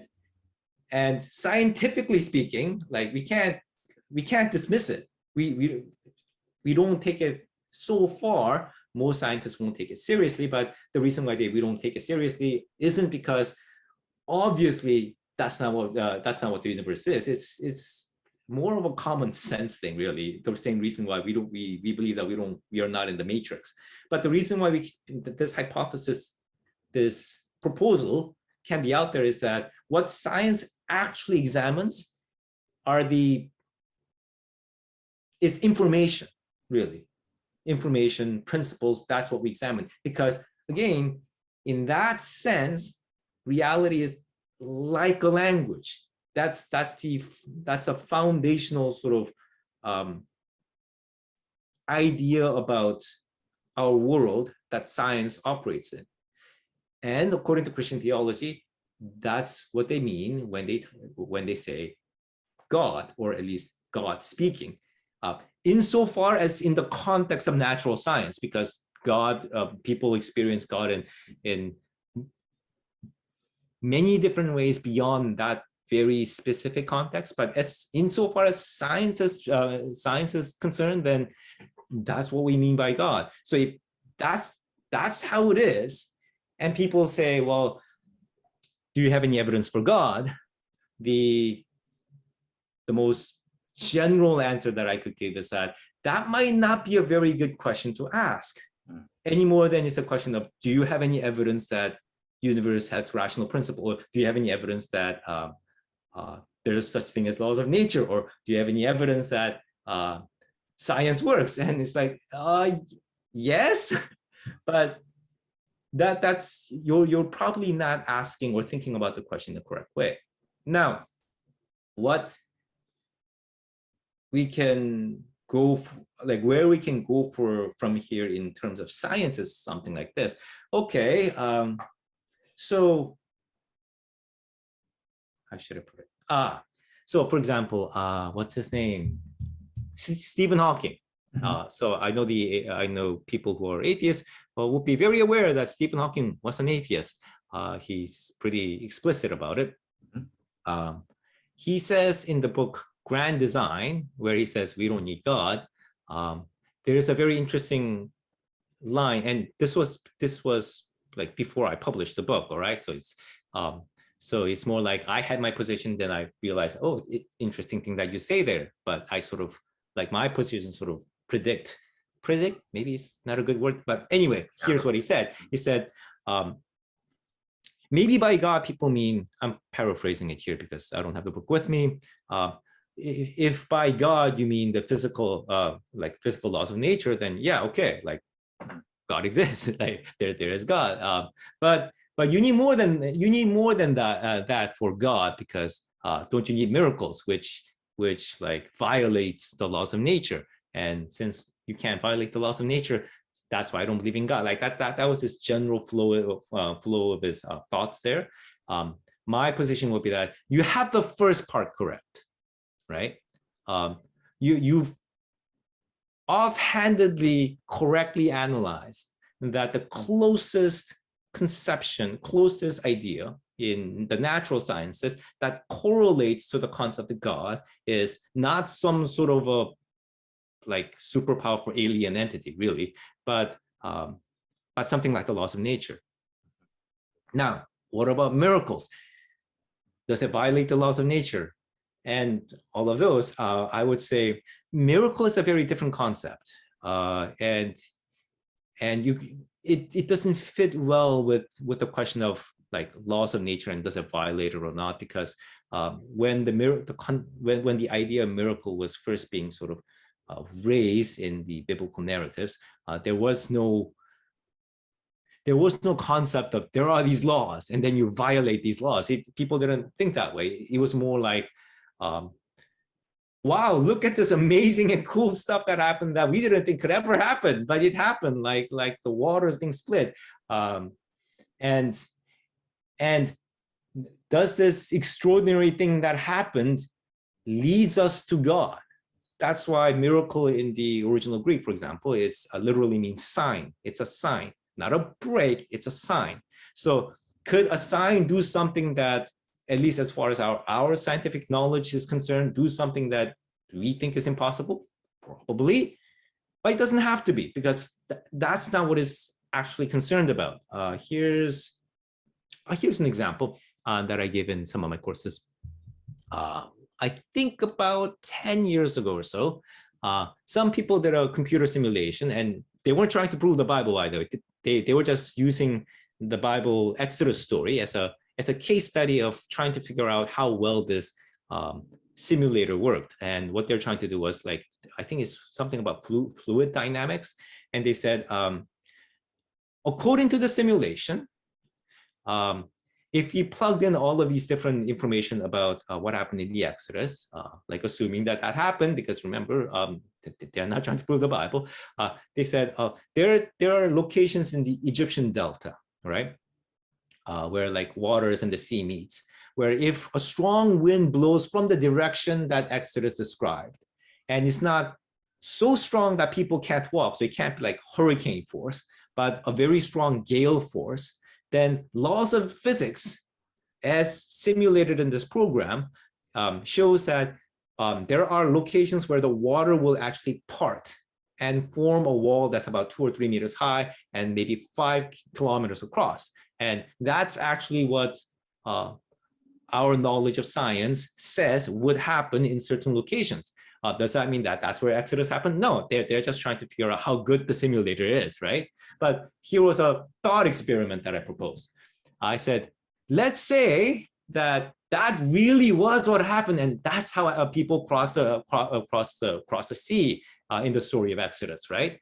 Does that mean that this splitting of the waters, does that mean that wasn't a miracle? And the answer was, no, that's a miracle, because the concept is not about whether the laws are violated, but whether something incredible happened, and people being led by God was truly being led by God. So again, it's a problem with translation. Stephen Hawking got one part of the translation correct, the other part not so correct. Should I also? Einstein was an interesting one that also fits with what I'm saying, but lack of time, so we're going to skip him. Check out my episode on so in my podcast, what did I call it? I think it's something like God, Science, the Universe, and the Flying Spaghetti Monster. I think that was the title. That's where I'll go over all of these things, so you can check those. One thing, yeah. just to follow up, so maybe this can kind of take the place of question 4, where I'm asking about science and religion. You've kind of covered your bases there. Look, there isn't this hard distinction between supernatural and natural and stuff like that. And I fully agree with you. My audience will know. I've kind of made this argument. Look, we can detect the design of God. So these certain events, we can detect intelligent design. And I've applied Bill Dembski's criteria of specified complexity to identify those. So look, this is a God-designed event, designed for what? To authenticate a religious message or something. And that can apply in that Exodus case, whether it was a supernatural event or whether it was just the wind. And it's based on the timing or the circumstances in that case. But with me shutting up and turning it to you as the guest, what do you think of something like that? A design perspective, is there a way we can incorporate scientific principles to detect events, miraculous events or something like that? That's a complicated question. Here's some caveats, and it's more of an approach issue rather than anything that has to do with the content. So how I normally approach questions and issues is that I would take, so expertise have different fields, right? So for me, it's philosophical theology, and what I can speak about in relative confidence is what Christianity says as philosophically reflected upon and stuff like that. But I draw upon, or I will mention or discuss stuff that other fields cover, like say archaeology or more often than not, scientific cosmology, right? And currently, the existing and established scientific cosmology is the Big Bang cosmology, right? Yeah. And the theory of evolution and that. And unfortunately, for some of the more atheistic audience who are into this argument, multiverse cosmology is not yet established. But I think I argue elsewhere that that's not really a central point of contention, at least for Christianity, anyways. Because if the multiverse exists, that still involves laws of nature, which is the logos of God. So multiverse, God speaking. Only one universe, God speaking. So whatever. But going back to my approach, for me, if a particular community of experts in that field says something, I'll say, okay, I'll take that. I do understand that view may one day change, or that entire thing may be appended. Perhaps people will say, we got everything wrong about, I don't know, evolution. It's like, okay, sure. But for now, if evolution is the thing, then I will take evolution and see how it interacts with the larger sort of Christian understanding of the cosmos, which, again, with evolution, like there are principles of evolution, that's still the logos of God. And if that's the case, that's God speaking. If you're wrong and say, and this is why I'm bringing it up, Dembski is involved in what's called intelligent design, which is a counter position for evolution, but that has not gained any traction within the scientific community that's relevant for the debate, namely among the biologists. And he can argue, but until you manage to bring about a revolution there, I'm going to stick with what's actually available from the fields, and that's my approach. Your question, however, is a bit more specific, because I suspect that you're not really talking about intelligent design in terms of how species came about, but more as an analytical tool, if I'm getting it right. Yeah, exactly. Right? Yeah. And can we do that? I'm not as familiar with that sort of analysis to confidently give my opinion on it, but here are a bunch of caveats that I could give, right? And it has to do with something like, does prayer work, right? That's a very similar sort of issue. Does prayer work? How would you go about scientifically examining that? And you would think, like get a whole bunch of, for people who are more, familiar with how scientific inquiry works, get people in a double-blind study, you know what I mean, right? Double-blind study, have a very, very large sample size of people praying about a specific issue, and people who's not actually praying, like have a control group, double-blind, and see if there is a notable statistical difference. And perhaps you can do that. It's like, yeah, we can, but we have a whole bunch of underlying issues that could like derail the entire project, and something like, because the issue is,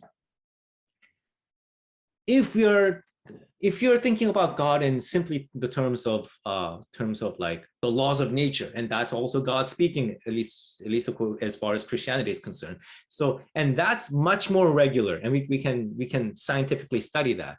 But prayer is much more of a personal interaction, and personal interaction brings into it a sort of like unpredictable hidden variables. Like if you're praying, like, do you have the right mindset? Do you have the right, are you in the right relation with God? When you're praying, because for Christianity, are you praying about something that God is already going to do, but God is like waiting for, because that's what prayer often is, especially even in prayers where like miracles happen. God is at the point of doing something, but he wants people to participate, because if people don't participate, there will be no point in doing this. It's that sort of thing. So, and prayer is that part of the participation. Are people who's praying for this actually participating in what God is doing? But how do we know what God is doing? And we can't figure that out in this, how we set up the study. So because of these hidden variables, we can't tell whether the people who are praying should be more effective or not, because there are a bunch of things that we don't know, right? So when we are talking about specific things that God does and trying to figure out like is that God or not, and we try to apply number of scientific analysis to it. Now, I'm not specifically talking about Dembski, because again, I'm not as familiar as I should be on that to give you an opinion on it. Fair enough. But there are, whenever we are asking about the personal side of God and the personal interaction side of it, then the scientific tools have, if I were to put it, would have inherent limits. And one of the big sort of background thing that we should, how should I put it? So in the biblical narratives where like incredible things happen, like miracles, right? The key sort of dynamic that works is that God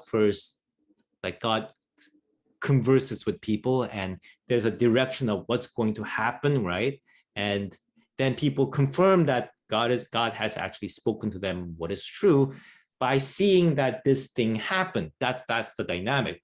And the issue is the thing that happened may or may not be something that's mundane in retrospect. What's an example that I could give? Gideon, let's do it Gideon. You know the story of Gideon, right? In the book of Judges. Yep. And the Midianites army comes in, and God calls Gideon to drive these Midianite raiders away, and Gideon goes into this very understandable conversation where it's like, maybe I'm crazy. Like, he doesn't actually say that to God, but it's like, is it really God that's speaking, and not something else? So he asks for a bunch of signs, like, I'm gonna put this cloth on the ground, and if it's wet and the ground is dry, that's probably where the Dembski analysis could come in. Like, how likely is that? And it's wet and ground is dry, but he flips it around, make the ground wet and the cloth dry. So both happens, and he has enough of a courage to gather people around, and then God tells Gideon to send like everyone who's sort of even remotely afraid away. So like 2/3 of them leave, and then God tells Gideon to take the remaining people and have them drink by the brook, like the stream, and select like a very small set of people, about 300 in the end. And then the strategy was they sort of attack in the night, right? And a whole bunch of other things happen, but we'll skip that. And the Midianites go into utter confusion because it was night, and the thing that Gideon and his 300 men did was that they made a whole bunch of noise, like in complete darkness, and they all had torches. And so Midianites thought that they were being attacked by masses of people, and it's dark, and they don't know who the enemies are, and it's not like they have like electric lighting system back then. So they started like stabbing the first person they saw with a sword, and because Gideon only had 300 men and they were sort of on the outside, the Midianite raiders basically killed themselves. And if you look back in hindsight, you could say, wow, that's a strategy that actually could work in that context. And it shouldn't be too surprising, knowing all of these different variables, that's actually what happened. And the Midianites went into a full rout because of like sheer confusion and chaos, right? And that was a good strategy. But the biblical sort of way of thinking about it is, was Gideon being guided by God, who speaks truth? Because truth, remember, the formulation God is being itself, truth itself, goodness itself. So any truth is God speaking to Gideon. was Gideon being guided by truth so that the stuff that they thought before it happened to be impossible just happened to be something that was very doable when they did it? And the answer is, yeah, okay, it could be, but you're missing the point, because likeliness and unlikeliness is a factor in thinking about what God does, but that's not the core factor. The core factor is the background context of communication, really, like conversation that has been happening between you and God.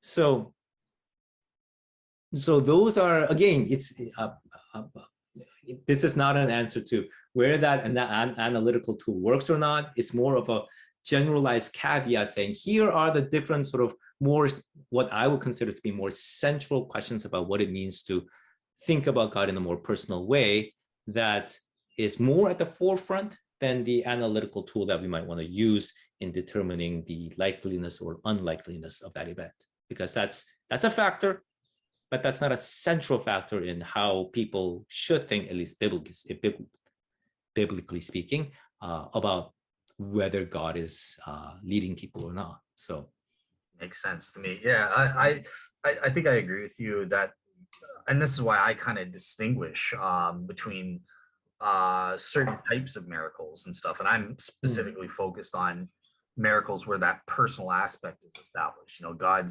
his goal is to authenticate a religion rather than like, oh, is it just a healing or something? But yeah, no, thank you so much for your take on that. I know that wasn't part of the list. Okay, well, let me just to follow up and finish off on this last type of question of, in general, you know, quote unquote science versus religion, and specifically looking at divine revelation in the Bible. Okay, so great. You have this definition of God. He is reality, truth, goodness themselves or itself, type thing. But who we can personally experience when there's enough of a generational sort of a journey with God, right? So that's the other side of it. But yes.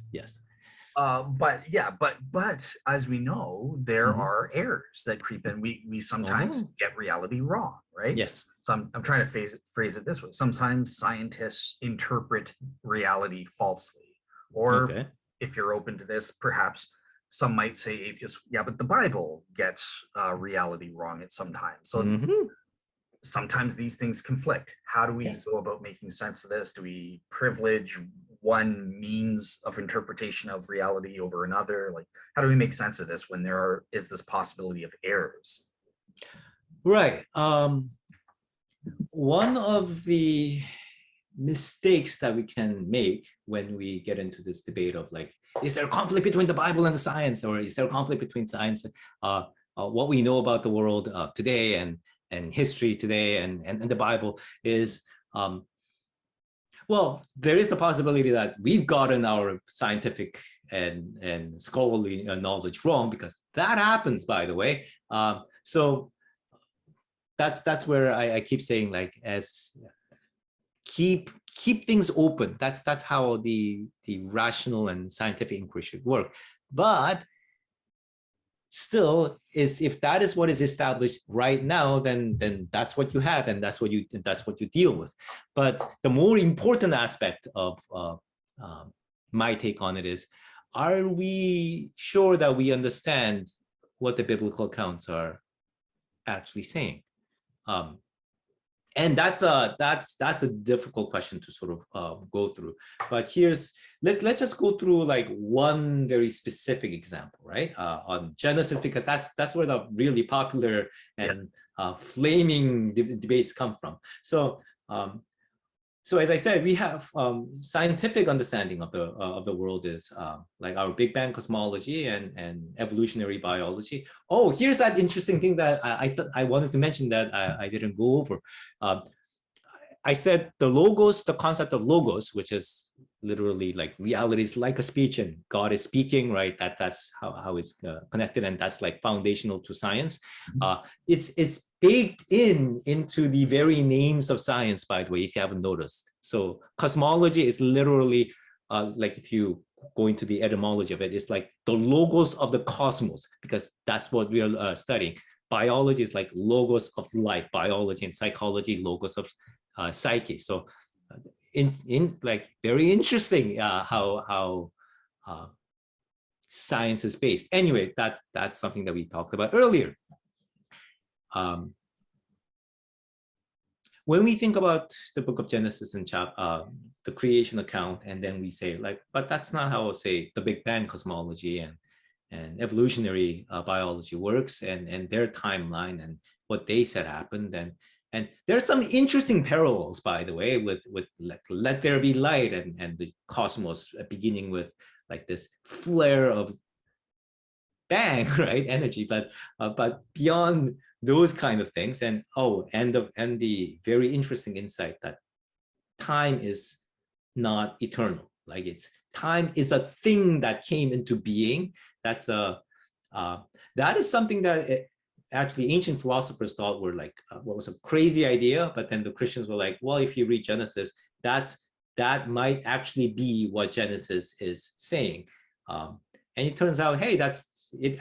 Genesis, as far as that was concerned, and you had similar ideas in say Hinduism, and I don't know whether that's true in Eastern like Chinese philosophy, but I know in at least in Hinduism, as well as Christianity and Judaism, that time comes into being, and that's a powerful insight, and that's a very interesting point of conversation. But in a lot of the details, yes, it's quite different. And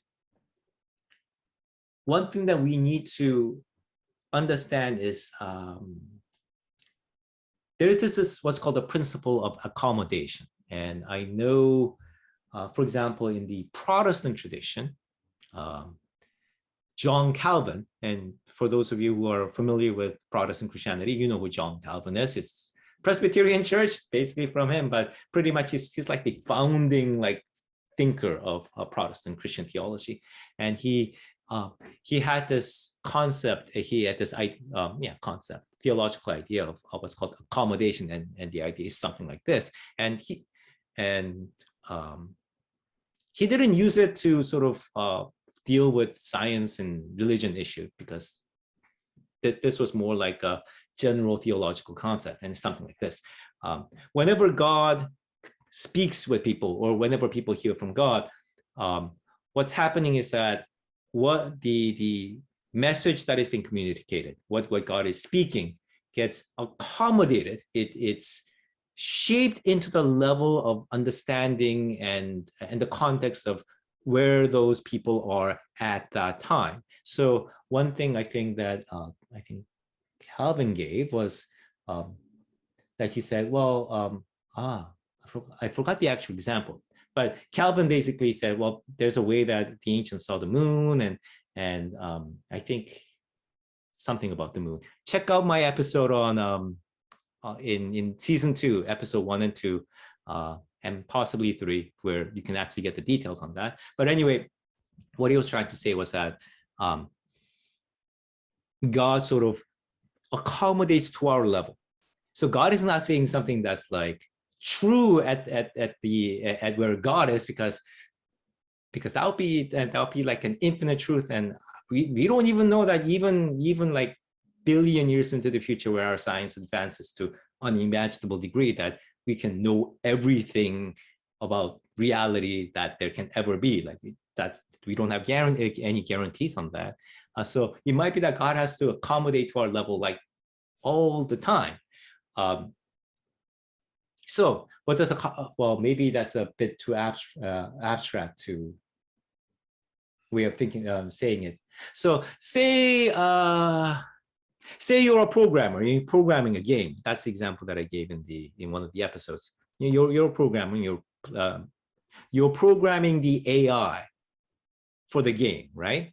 And you have a little daughter, and she's like, what, 8 or 7 or 8, maybe 6. She comes over and it's like, hey, Daddy, what are you doing, right?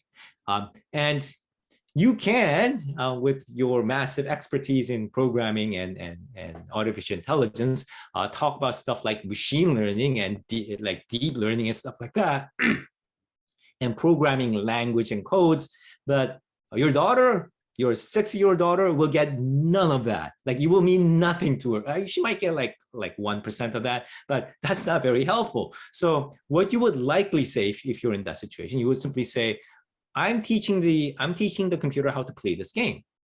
But you could say, well, that's not really true, right? You're not teaching the computer in the sense that you teach a child, but that's what she understands. That's the closest thing to what you're doing that your child can understand. And whenever God speaks, that's what's happening, accommodation.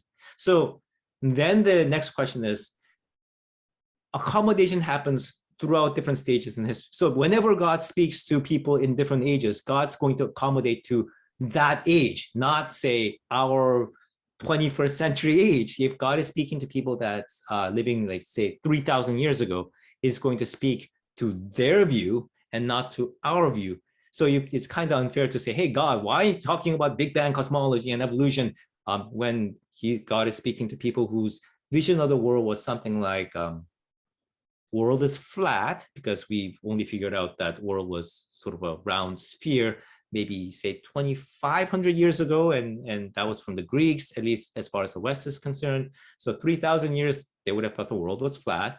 There will be like this water above the flat world and water below the flat world. Water would be like what surrounds the cosmos, because there would only be one world, by the way. They wouldn't, like stars wouldn't be separate worlds of their own, as we now have in our cosmology. Stars would be like these shining stuff.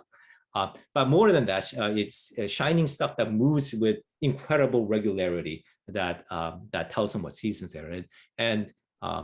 And sea would be, because they didn't have submarines and marine biologists, sea would be this like mysterious thing that sort of pulsates with life.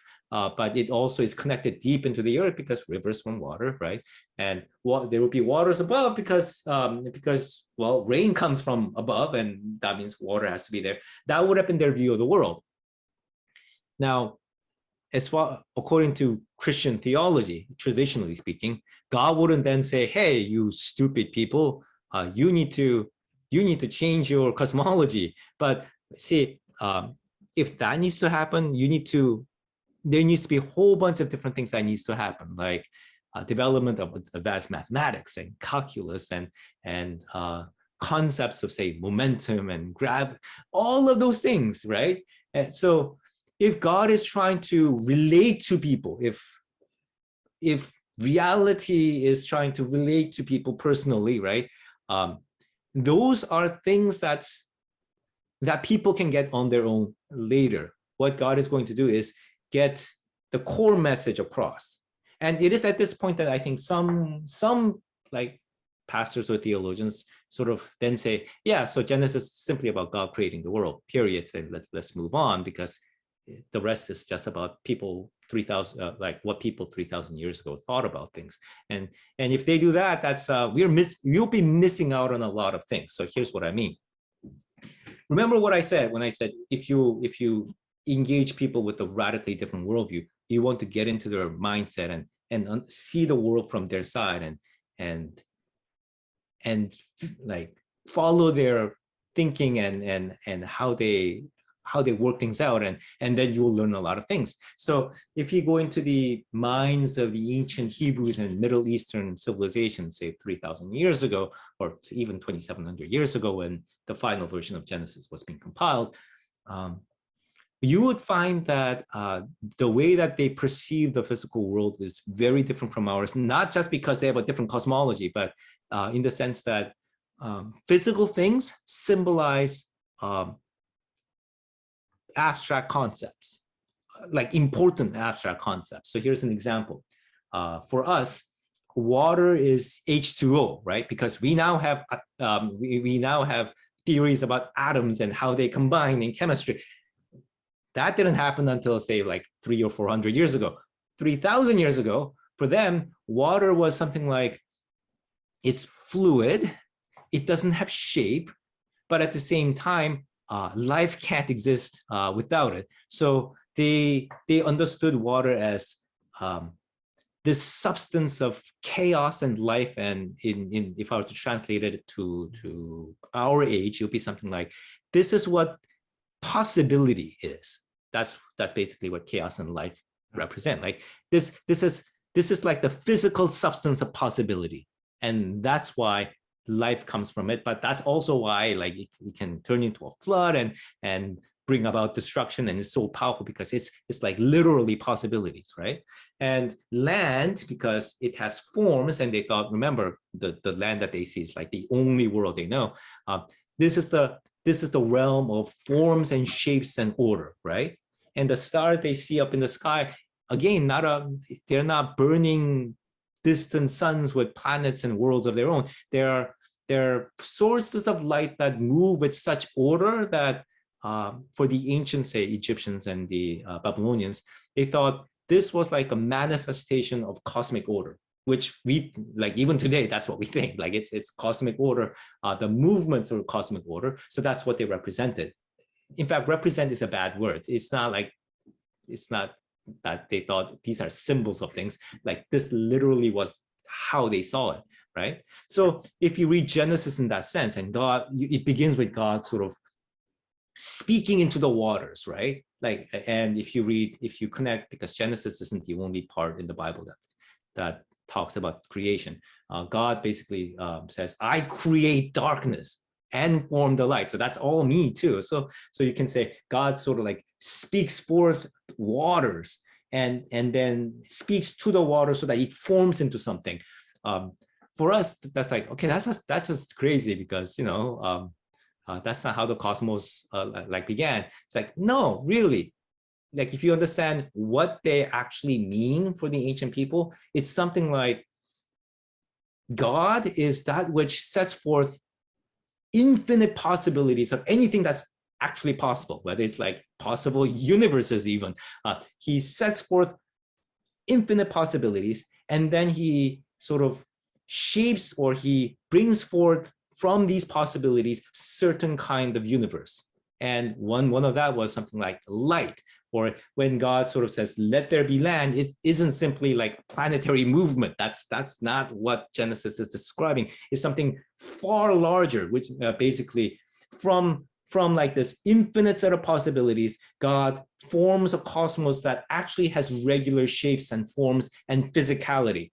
So what then Genesis says is that, okay, so thousands of years into the future, we have starships, and we meet like, I don't know, aliens and stuff, and we are sailing the sea of skies, and we see like distant planets, and we say, what does Genesis have to do with it? Well, everything, because what Genesis is saying is that if you encounter anything that has physical shape, that is literally the speech of God. That's one portion of the speech of God. Any possibilities that sort of array out before you as a scientist examining those possibilities, or even like in daily life, and we see like different possible ways that our life can unfold. What you're actually experiencing is God speaking forth and speaking into those possibilities, that you're actually being engaged with God. Life and trees, even trees is a fascinating concept. In multiple different cultures, trees represent something like a world and of life itself, because if you think about trees and how the image of trees sort of present themselves to us, and that's one of the reasons why people put like strings and color papers on trees and like venerated the trees, because they have a very powerful imagery, because trees have roots that go deep into the earth, which represents like often for in people's psyche, like the past and the unknown and all of that. It goes deep into the earth, stretches out toward the sky, which for people often represented like the infinite and open possibilities, right?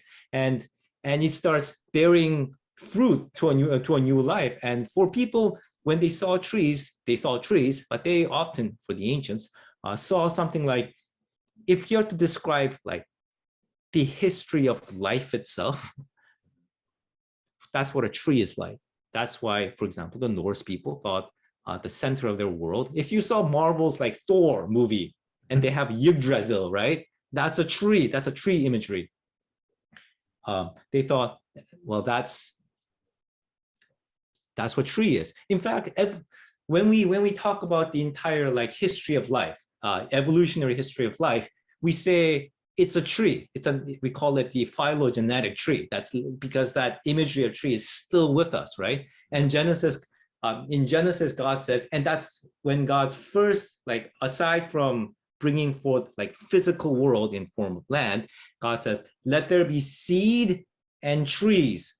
And we say, no, there were like bacteria first. It's like, no, you're missing the point, because for the ancients, seed represented beginnings of life, any life. So not just plants, but humans had seeds, because that's how they conceptualize life. So God says, first time he says, let there be like physical world, then God speaks to the physical world and he says, let the physical world be able to bring forth seed and trees. And what that means, if you're to translate it to our terms, it would be something like,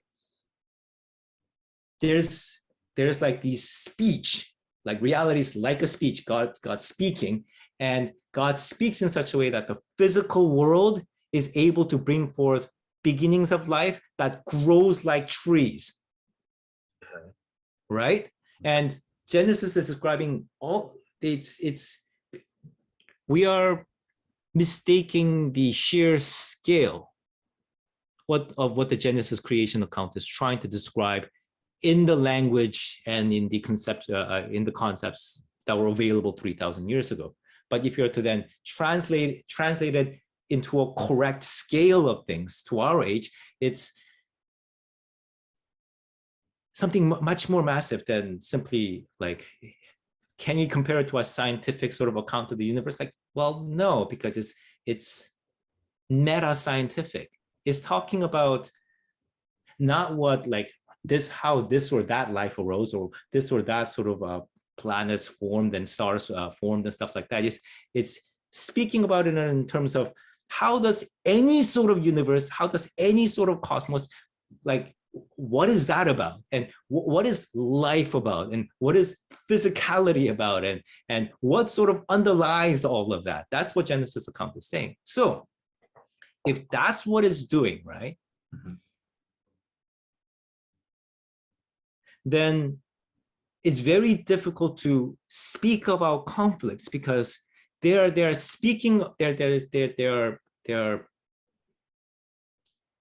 envisioning reality at a different level of description, right?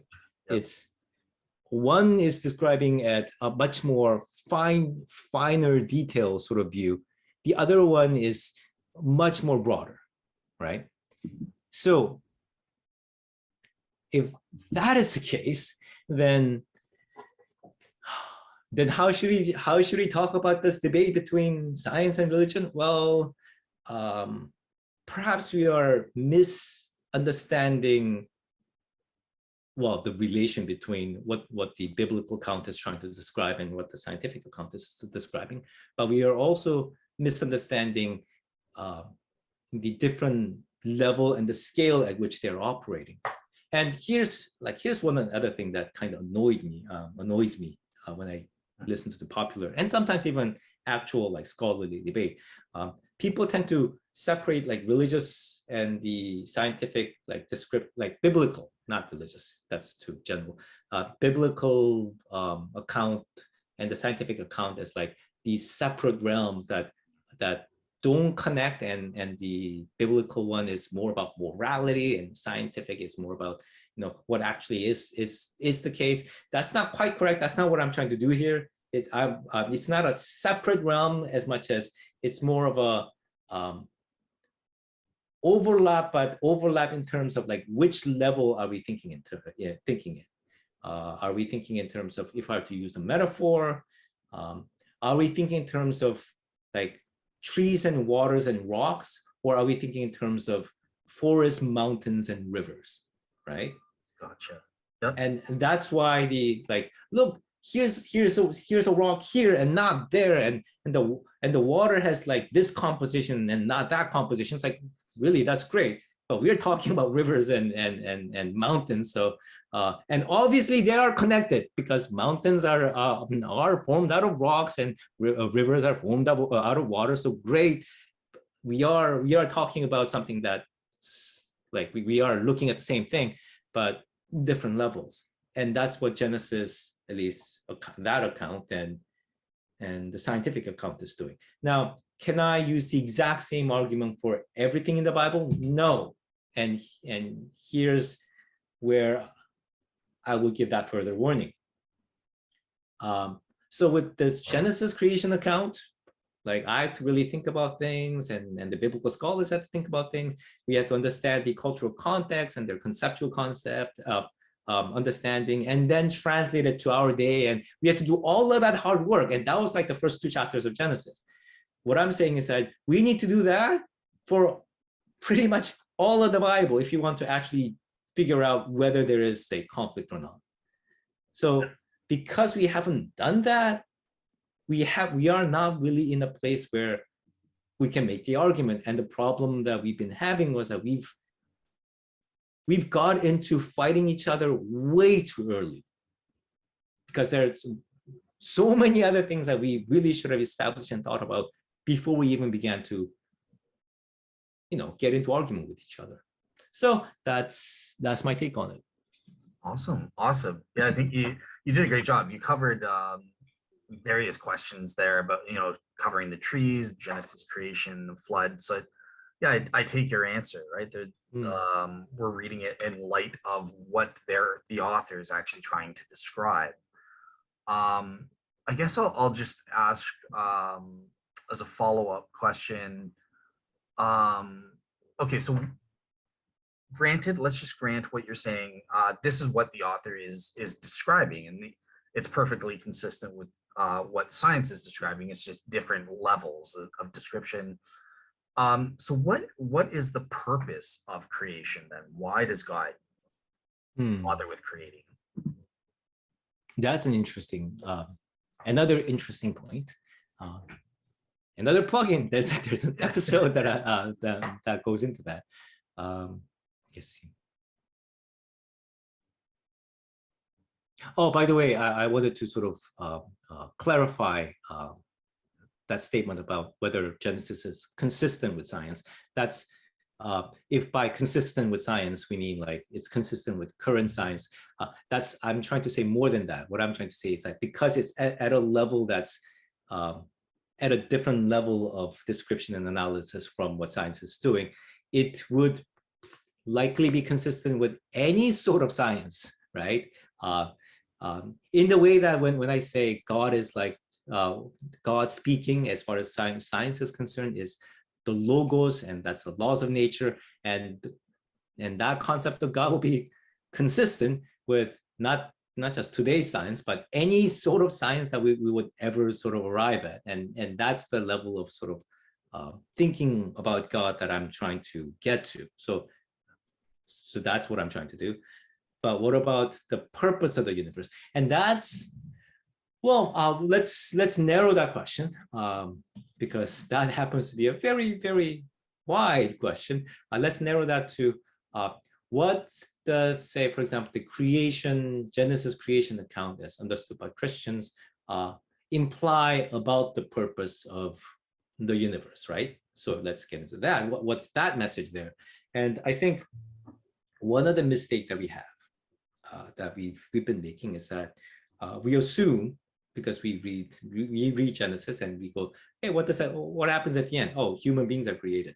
So we assume that, well, God created the universe so that we can exist, like humans can exist, and God sort of wants like these like sentient creatures to relate to him, and that's why the universe is, and this is where the current sort of what's called fine-tuning argument comes in, because like scientifically speaking, and it's one of those curiosity, you could say, in contemporary cosmology, that our universe is extremely fine-tuned for life, and that has taken us by surprise, because the universe could have the different powers, the strengths of these different like forces, fundamental forces, like the strong nuclear weak, electromagnetic and gravity, and the strength of these forces, and all of these parameters are so very specific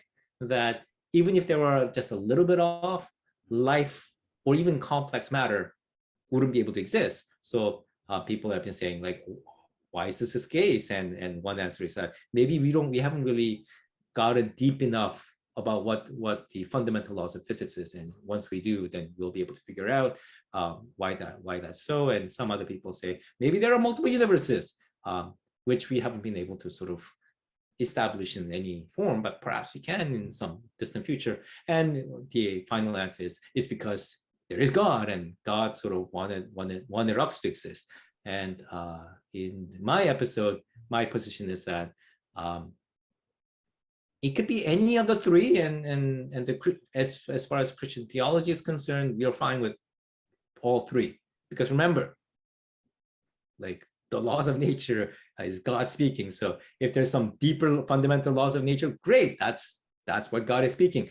If it was fine-tuned specifically for us, then that's what God spoke. And if there are multiple universes, that's what God speaks. That's the logos. So, like, there isn't that particular stake as far as the Christian belief of God is concerned, but there is a stake in the sense that we can figure out what the purpose of the universe is. If, for example, there is no other multiple universes, and if everything is fine-tuned for life. So that's a scientific side of things.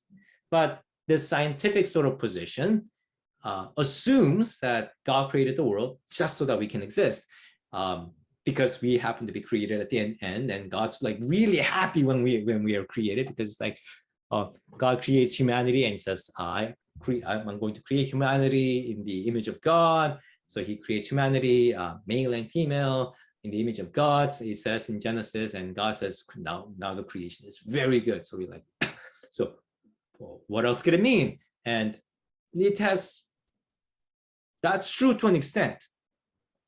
But if you check out the Genesis creation account, and if you like read carefully, God sort of like explicitly says why he creates certain things at each stage, right? So here's how he says about stars. So he creates the stars in the sky, right? Stars, sun, and the moon. And God says, let there be stars, sun, moon, and the stars. And he says, so that they can rule the sky. And what that means for at least the ancients would be that they can be there in the sky, that's one, and that they can shine with light because they're sources of light. And in that sense, they would rule. So God basically says, I want things in the sky that shines, right, at different intervals. And God says, so that you can mark the seasons and time. And what that means is that the reason why we can mark seasons and times with sun, moon, and the stars is that they move in a regular interval. And if you were to like scientifically describe it, because of how laws of gravity and all of that works, there's this regularity in the heavens, and that's what the ancients saw when they saw the sky. When they saw the stars, they said there's a cosmic order because of the stars. And what God says in Genesis is, I'm going to create sun, moon, and the stars so that they can shine and they can manifest order in the cosmos in terms of regularity. And if you're to look at it scientifically, it's like, yeah, that's what stars, and that's literally what stars do. They burn and shine, and they move with regularity according to some sort of laws. That's what stars are. And when God creates life, right, whether it's a seed or when he creates creatures in the sea and the sky, God says, I'm going to let there be life, right? And he says, so that it can flourish and fill the earth. And what's interesting is like, there's some larger reason why you exist. Like God doesn't say that. He just says, let there be life so that they can fill the earth and flourish. And if we are to take, again, from the modern scientific perspective and sort of look into it, that's what evolution does. It diversifies life so that they can fill all the different niches on this planet, so that they can fill the world. And that's what this evolutionary race, you could say, that's what it does. It makes them flourish, or at least that's the goal anyway. So what's interesting is that, at least as far as Genesis creation accounts puts it, the reason why I say the land exists or life exists or stars and all of those things exist is because God just wants them to be there. It's like, why does God want them to be there? Well, I don't know. God just wants the stars, and He just wants them to show regularity and order, and God just wants life to flourish and fill the world, and that's just what He wants. And it's not, they're not there just so that humans can live. They're there because God just wants them to exist and be what they are. Really, that's how Genesis seems to imply it. But then God creates humanity, and God says, I want to create humanity to be the image of God. And you might wonder, like, what does that mean? And I once thought that, there was like this huge debate over what that word means in the scholarly community, because scholarly community being the scholarly community, there's always like heated debates. But my a friend of mine who's an Old Testament scholar says, actually, that actually doesn't, like, there's not much controversy regarding that. Image of God just simply means that humanity is to represent God to each other and to the rest of the world. That's just what it means. And what that suggests is that we got the question backward, because if we think that the universe exists for us, we are getting the statement backwards, because what Genesis seems to be suggesting instead is that God created the universe so that universe can be what it is and do what it does, right? And be very diverse and all of that. But God created humanity for humanity to do things for the universe. That doesn't mean that God doesn't love humanity, because it's like, look, I created these creatures that can do stuff that no other creatures before, at least in our planet, can do. And God's hope and God's purpose is that for us is that humanity manifests something about God that no other creatures can do, and that it brings blessing upon each other, upon all of us, and to the rest of the world. And for people who are being more cynical, in hindsight, might say, that's not what we humans have been doing to the world as long as we existed. And the Christian answer is, yes, you're right. And that's the story of the fall, because human capacity is something like this, right? We have like other creatures have a rudimentary language, but we have an extremely complex form of language and language system that can like actually generate different languages and different levels of language and describe the world. And that's very important, because if my take on it was fruitful and reality is like a speech and God is speaking reality, then the fact that we can speak and we have complex language that can sort of match what reality is, which is what science is, for example, then in that sense, we represent God. And humanity also is a very social creature. There are other social creatures in the world, but humanity potentially has the power to do to bring our sociableness to the level of love and self-sacrifice, and not just to like our own species, because for example, we are one of those like really, really strange creatures that get really, really sad when some others like, oh no, the pandas are dying, or oh no, the whales died, right? And of course, other species can care for like stories about like wolf taking care of some other like baby creatures too. But humanity takes this to another level, right? And that's our potential. But the flip side of that potential is that because we have this capacity for understanding not only each other, but understanding other people and love, we also have the capacity to flip it and use that capacity for extreme destruction and evil.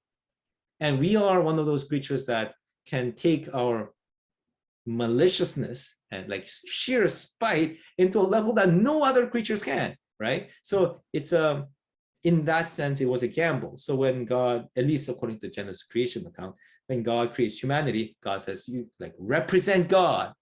And we still do, in the sense that we have the intellectual and technological and physical capacity to do things that represent reality and its infinite possibilities that no other creatures that we know of can. But we can also turn that into a very demonic version of it.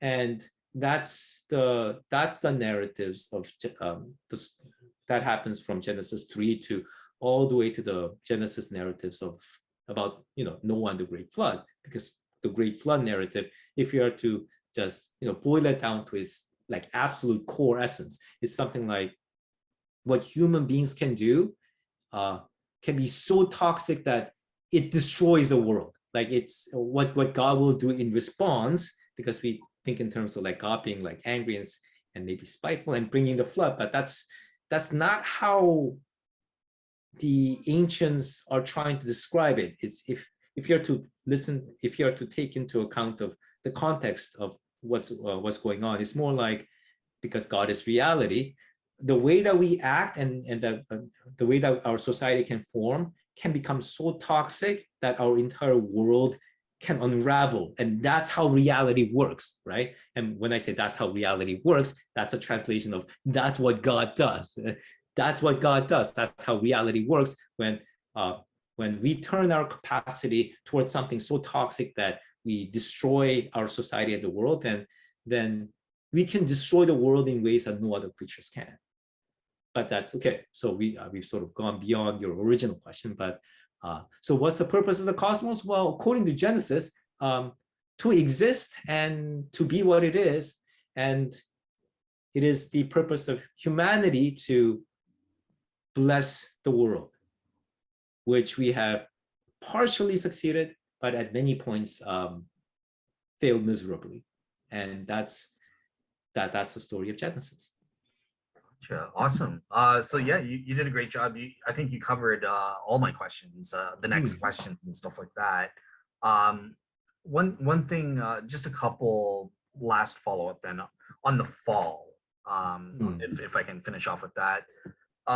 So one of the questions is the imagery of the snake or Satan tempting Eve. So, how would you make sense of that in light of your way of looking at Genesis, as well? A question that's not on there that I would like your thing on is the issue of death, right? Because right. a lot of people will say, look, death comes in either spiritual or physical as with man. Now you mentioned in one of your previous answers that like life is represented by seeds and trees. And some people will say, yeah, but those seeds and stuff or everything was dying before man came along and sinned. So that's sort of an issue. And one of the interpretations that I kind of had was, well, there are only certain creatures that are biblically alive, right? Ones that have souls, like trees, they don't have a soul, or like insects don't have a soul. But that seems to not be what you're saying. No, even seeds and trees, they can die, they're alive. So yeah, do you want to reconcile that? So one other question that in regarding the book of Genesis and the story of the fall, that has been asked throughout the century. So it's a really, really old question, was whether there was death before the first humans fell away from God. And the general answer often has been that maybe there were. It's right, because I know that for a lot of different sort of Christian views in today is that no, like humans were like immortals, physically immortal before they ate the fruit, so to speak. But like even like John Calvin, again the foundational thinker, theologian for the Protestant branch of Christianity, said no, I think humans would have physically died, but their death would have been much more peaceful and dignified without the fall. But so what he was trying to say was that the death that the story of the fall described was spiritual death, and it connects right. And I don't know whether he's the one that would do it, but at least I would connect it right into the Gospel of John passage where Jesus prays and says, "May they have eternal life." And then right afterward, there's an explanation, and this is eternal life, to know you, God, right? So So if you fell away from God and you were cut off from God, that's what it means to, at least as Gospel of John defined it, that's what it means to die. Now, so what does that mean for physical death? Or this actually belongs to a larger set of questions, right? How literal can you, when I, for example, in the approach that I took in trying to understand Genesis, people might say, like, so you think like Genesis like all symbolic? My answer would be like, no, I'm saying that there is a larger, what we now would call like representation of a larger set of concepts and ideas that are extremely profound that Genesis is describing. And you want to take it symbolically, maybe symbolically, but perhaps maybe like 100 years from now, scientists might say, oh no, we got like all of our chronology wrong, and our world was like only 6,000 years old, and all of that. My position then would be, well, okay, like that's fine. Like what I've been saying about what Genesis says still stands, even if whether it's literal or not. It's what I'm trying to get to is like the core idea and message that it's saying, which is much more profound than the question of like how it relates in like physical literal meaning of the terms. So so I'm just simply laying aside that question, going back to the story of the fall. Could we have like physically lived without death in terms of like if we haven't fallen away from God? Well, as far as I guess the scientific view is concerned, no, there probably were there were physical deaths before, and I would say, okay, sure, fair enough. That isn't the core question that's interesting and what Christianity seems to be concerned with, centrally speaking, right? So maybe there is, maybe there isn't. That's not the issue. What is describing at its core is something like, here's an interesting way to put it. Okay, and I did mention this in the relevant episode in my series. How do you live forever? Like, here's a question: how do you live forever? And by that question, I don't mean, because whenever we say this, we think in terms of like, how do we like not die forever, right? It's like, no, I don't mean that. I mean, if we don't physically die, like say maybe there were genes that made us die physically and we just turned it off, right? So we now won't physically die like for an indefinite period of time. Okay, how do we live if you have all that time? Because if you're familiar with various different literature, whether from the fantasy literature, science fiction and all of that, when people are given like thousands of years, and that's also part of, well, the vampire literature, by the way. So suddenly people get to live like thousands of years, and almost like in all of those literature and instances, because literature in a sense is like a thought experiment. We are simulating what would happen if people are placed in that sort of context and situation. So when we simulate it, our simulation basically says we would go crazy. Like we would literally go crazy, and our lives would become a living hell. And that's an odd thing, right? Like if you get to just simply live, why would you go crazy? Like, or why would it become such a burdensome thing? And the Genesis account seemed to be saying something like, what the fall did was it damaged our relationship with God and relationship with reality, really, and so relationship with everything and relationship with each other in such a fundamental way that we don't know how to live, period, let alone know how to live like perpetually. And one other thing that we seem to have failed was, and here's how Einstein put it, right? Albert Einstein, when he was speaking about theory of relativity, he said, when he was trying to explain the idea that time is relative, and he cheated, by the way, because he doesn't actually explain his actual theory, but he said, okay, look, say you're sitting with a person that you really love and you're looking at a beautiful scenery, right? And if you're doing that, an hour goes like a minute, like an hour is like a minute. But if you're sitting down on a hot, like burning stove, then a minute is like a day, right?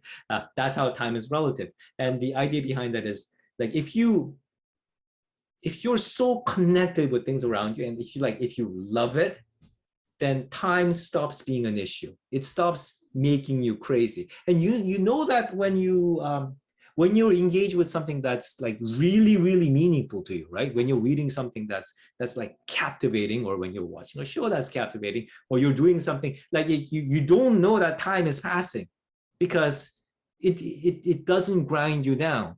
And if how Genesis seems to envision is like if you are connected with God, so that everything that you do like captivated you like that, then you would have known how to live. And in fact, an interesting point that I can make is that a lot of the mystical traditions across the world, so in Buddhism, say in the Zen Buddhism and various like meditative positions, views, they're actually trying to get to that, by the way. They're trying to say, how do we shape our consciousness so that well, if you are to put it in the Christian perspective, we recover what we lost in the fall, at least in some context, in a very temporary way. So Genesis is basically saying that's what we lost, and that's what kills us. And the reason why we lost that, again, another episode, is when you ate the fruit, we get really focused on the fruit, saying what's that fruit, like is that an apple or an orange? It's like no, check out like why they ate the fruit. And it says like a snake said it, yes, but the snake represents, at least for the ancients, various things, possibly wisdom, but also venom and poison and danger and all of that. And in the biblical tradition also, the force that wants to cut you off from God and cut you off from yourself. So all of that goes into the snake. So what does that sort of aspect of our life tells us? Well, it says, eat the fruit of knowledge of good and evil, which is, we tend to think in terms of, does that mean that Satan wanted us to learn like scientific knowledge? No, that's not what the ancients were trying to get at. It's more like, here's a knowledge of all the good things and the bad, evil things that can happen to you, right? And why is that important? Well, because the snake prefaced that statement by saying, you can't trust God. God has his own agenda, and that agenda is harmful to you. So eat the fruit and protect yourself. But when they ate the fruit, and in the biblical sort of language, eating it means you make that into an integral part of yourself, which is why in the Christian tradition, there's the rite of communion, where you eat the bread and wine that represents Jesus Christ, which is not cannibalism, but it's something like, we're going to make Jesus Christ, like his life and resurrection, all of that, an integral part of ourselves. And that's why we take communion. So when they ate the fruit, it was something like, we are going to take this fearful distrust of God, which if you're to translate it to our context, if we're going to take into our lives a fearful distrust of reality and everything that reality personally presents to us, and how we relate to reality and the people around us, and what that means, like how we relate to God, we're going to take a fearful distrust of that into an integral part of ourselves. And when you do that, what then happens is that you become suspicious. So knowledge, there's a knowledge, by the way, if you're suspicious of a person and you fear their betrayal, so to speak, it's a kind of a knowledge, but it's a very toxic kind of knowledge, because even if that person's innocent and they love you, you are suspicious because you know that there is a possibility that they can betray you and you're vulnerable. But if that happens, every interaction between you becomes both poisoned and painful. So if that's what happens to you, because if that's what cuts you off from God, if distrust is what cuts you off from God, and that's what you ate as a fruit, then everything in your life is now potentially poison. And if that's what you're stuck with, then then you lose a fundamental part of life that makes life bearable and meaningful and beautiful and livable. And that's what I think the Genesis narrative about eating from the fruit and bringing about the fall means. There's a disconnect and fear and distrust and suspicion that has poisoned our relationship with how we approach the world and how we approach life and how we approach each other and how we conduct our political and religious discourse, because that's what we do. We become suspicious and fearful of each other, and we think they're all out to get us. And that has poisoned, and it has been poisoning us and all of human history. And that's why I think, if you look into these Genesis narratives, it's so powerful, and we've so often made it into this like simplistic caricatures that we don't get anything out of it. That's a shame. Gotcha. Yeah. Awesome. Yeah. I think that covers everything in terms of my answers. Questions there. I think you covered all the bases. Let me just turn it to you though. Is there anything I missed that you think is really important that you want to speak on before we close up, or covered everything? Well, we've been at it for two and a half hours. Yeah. So if there is, then my mind just wouldn't be able to pick it up. I could say, if you're curious about all of the stuff that I just sort of briefly mentioned, then I just skimmed over, which is pretty much most of what we said today, then check out my podcast. It's a series of What Do You Mean God Speaks? And if you're more philosophically minded and you like reading philosophical academic books, then you can also check out my book, God at the Crossroads of Worldviews.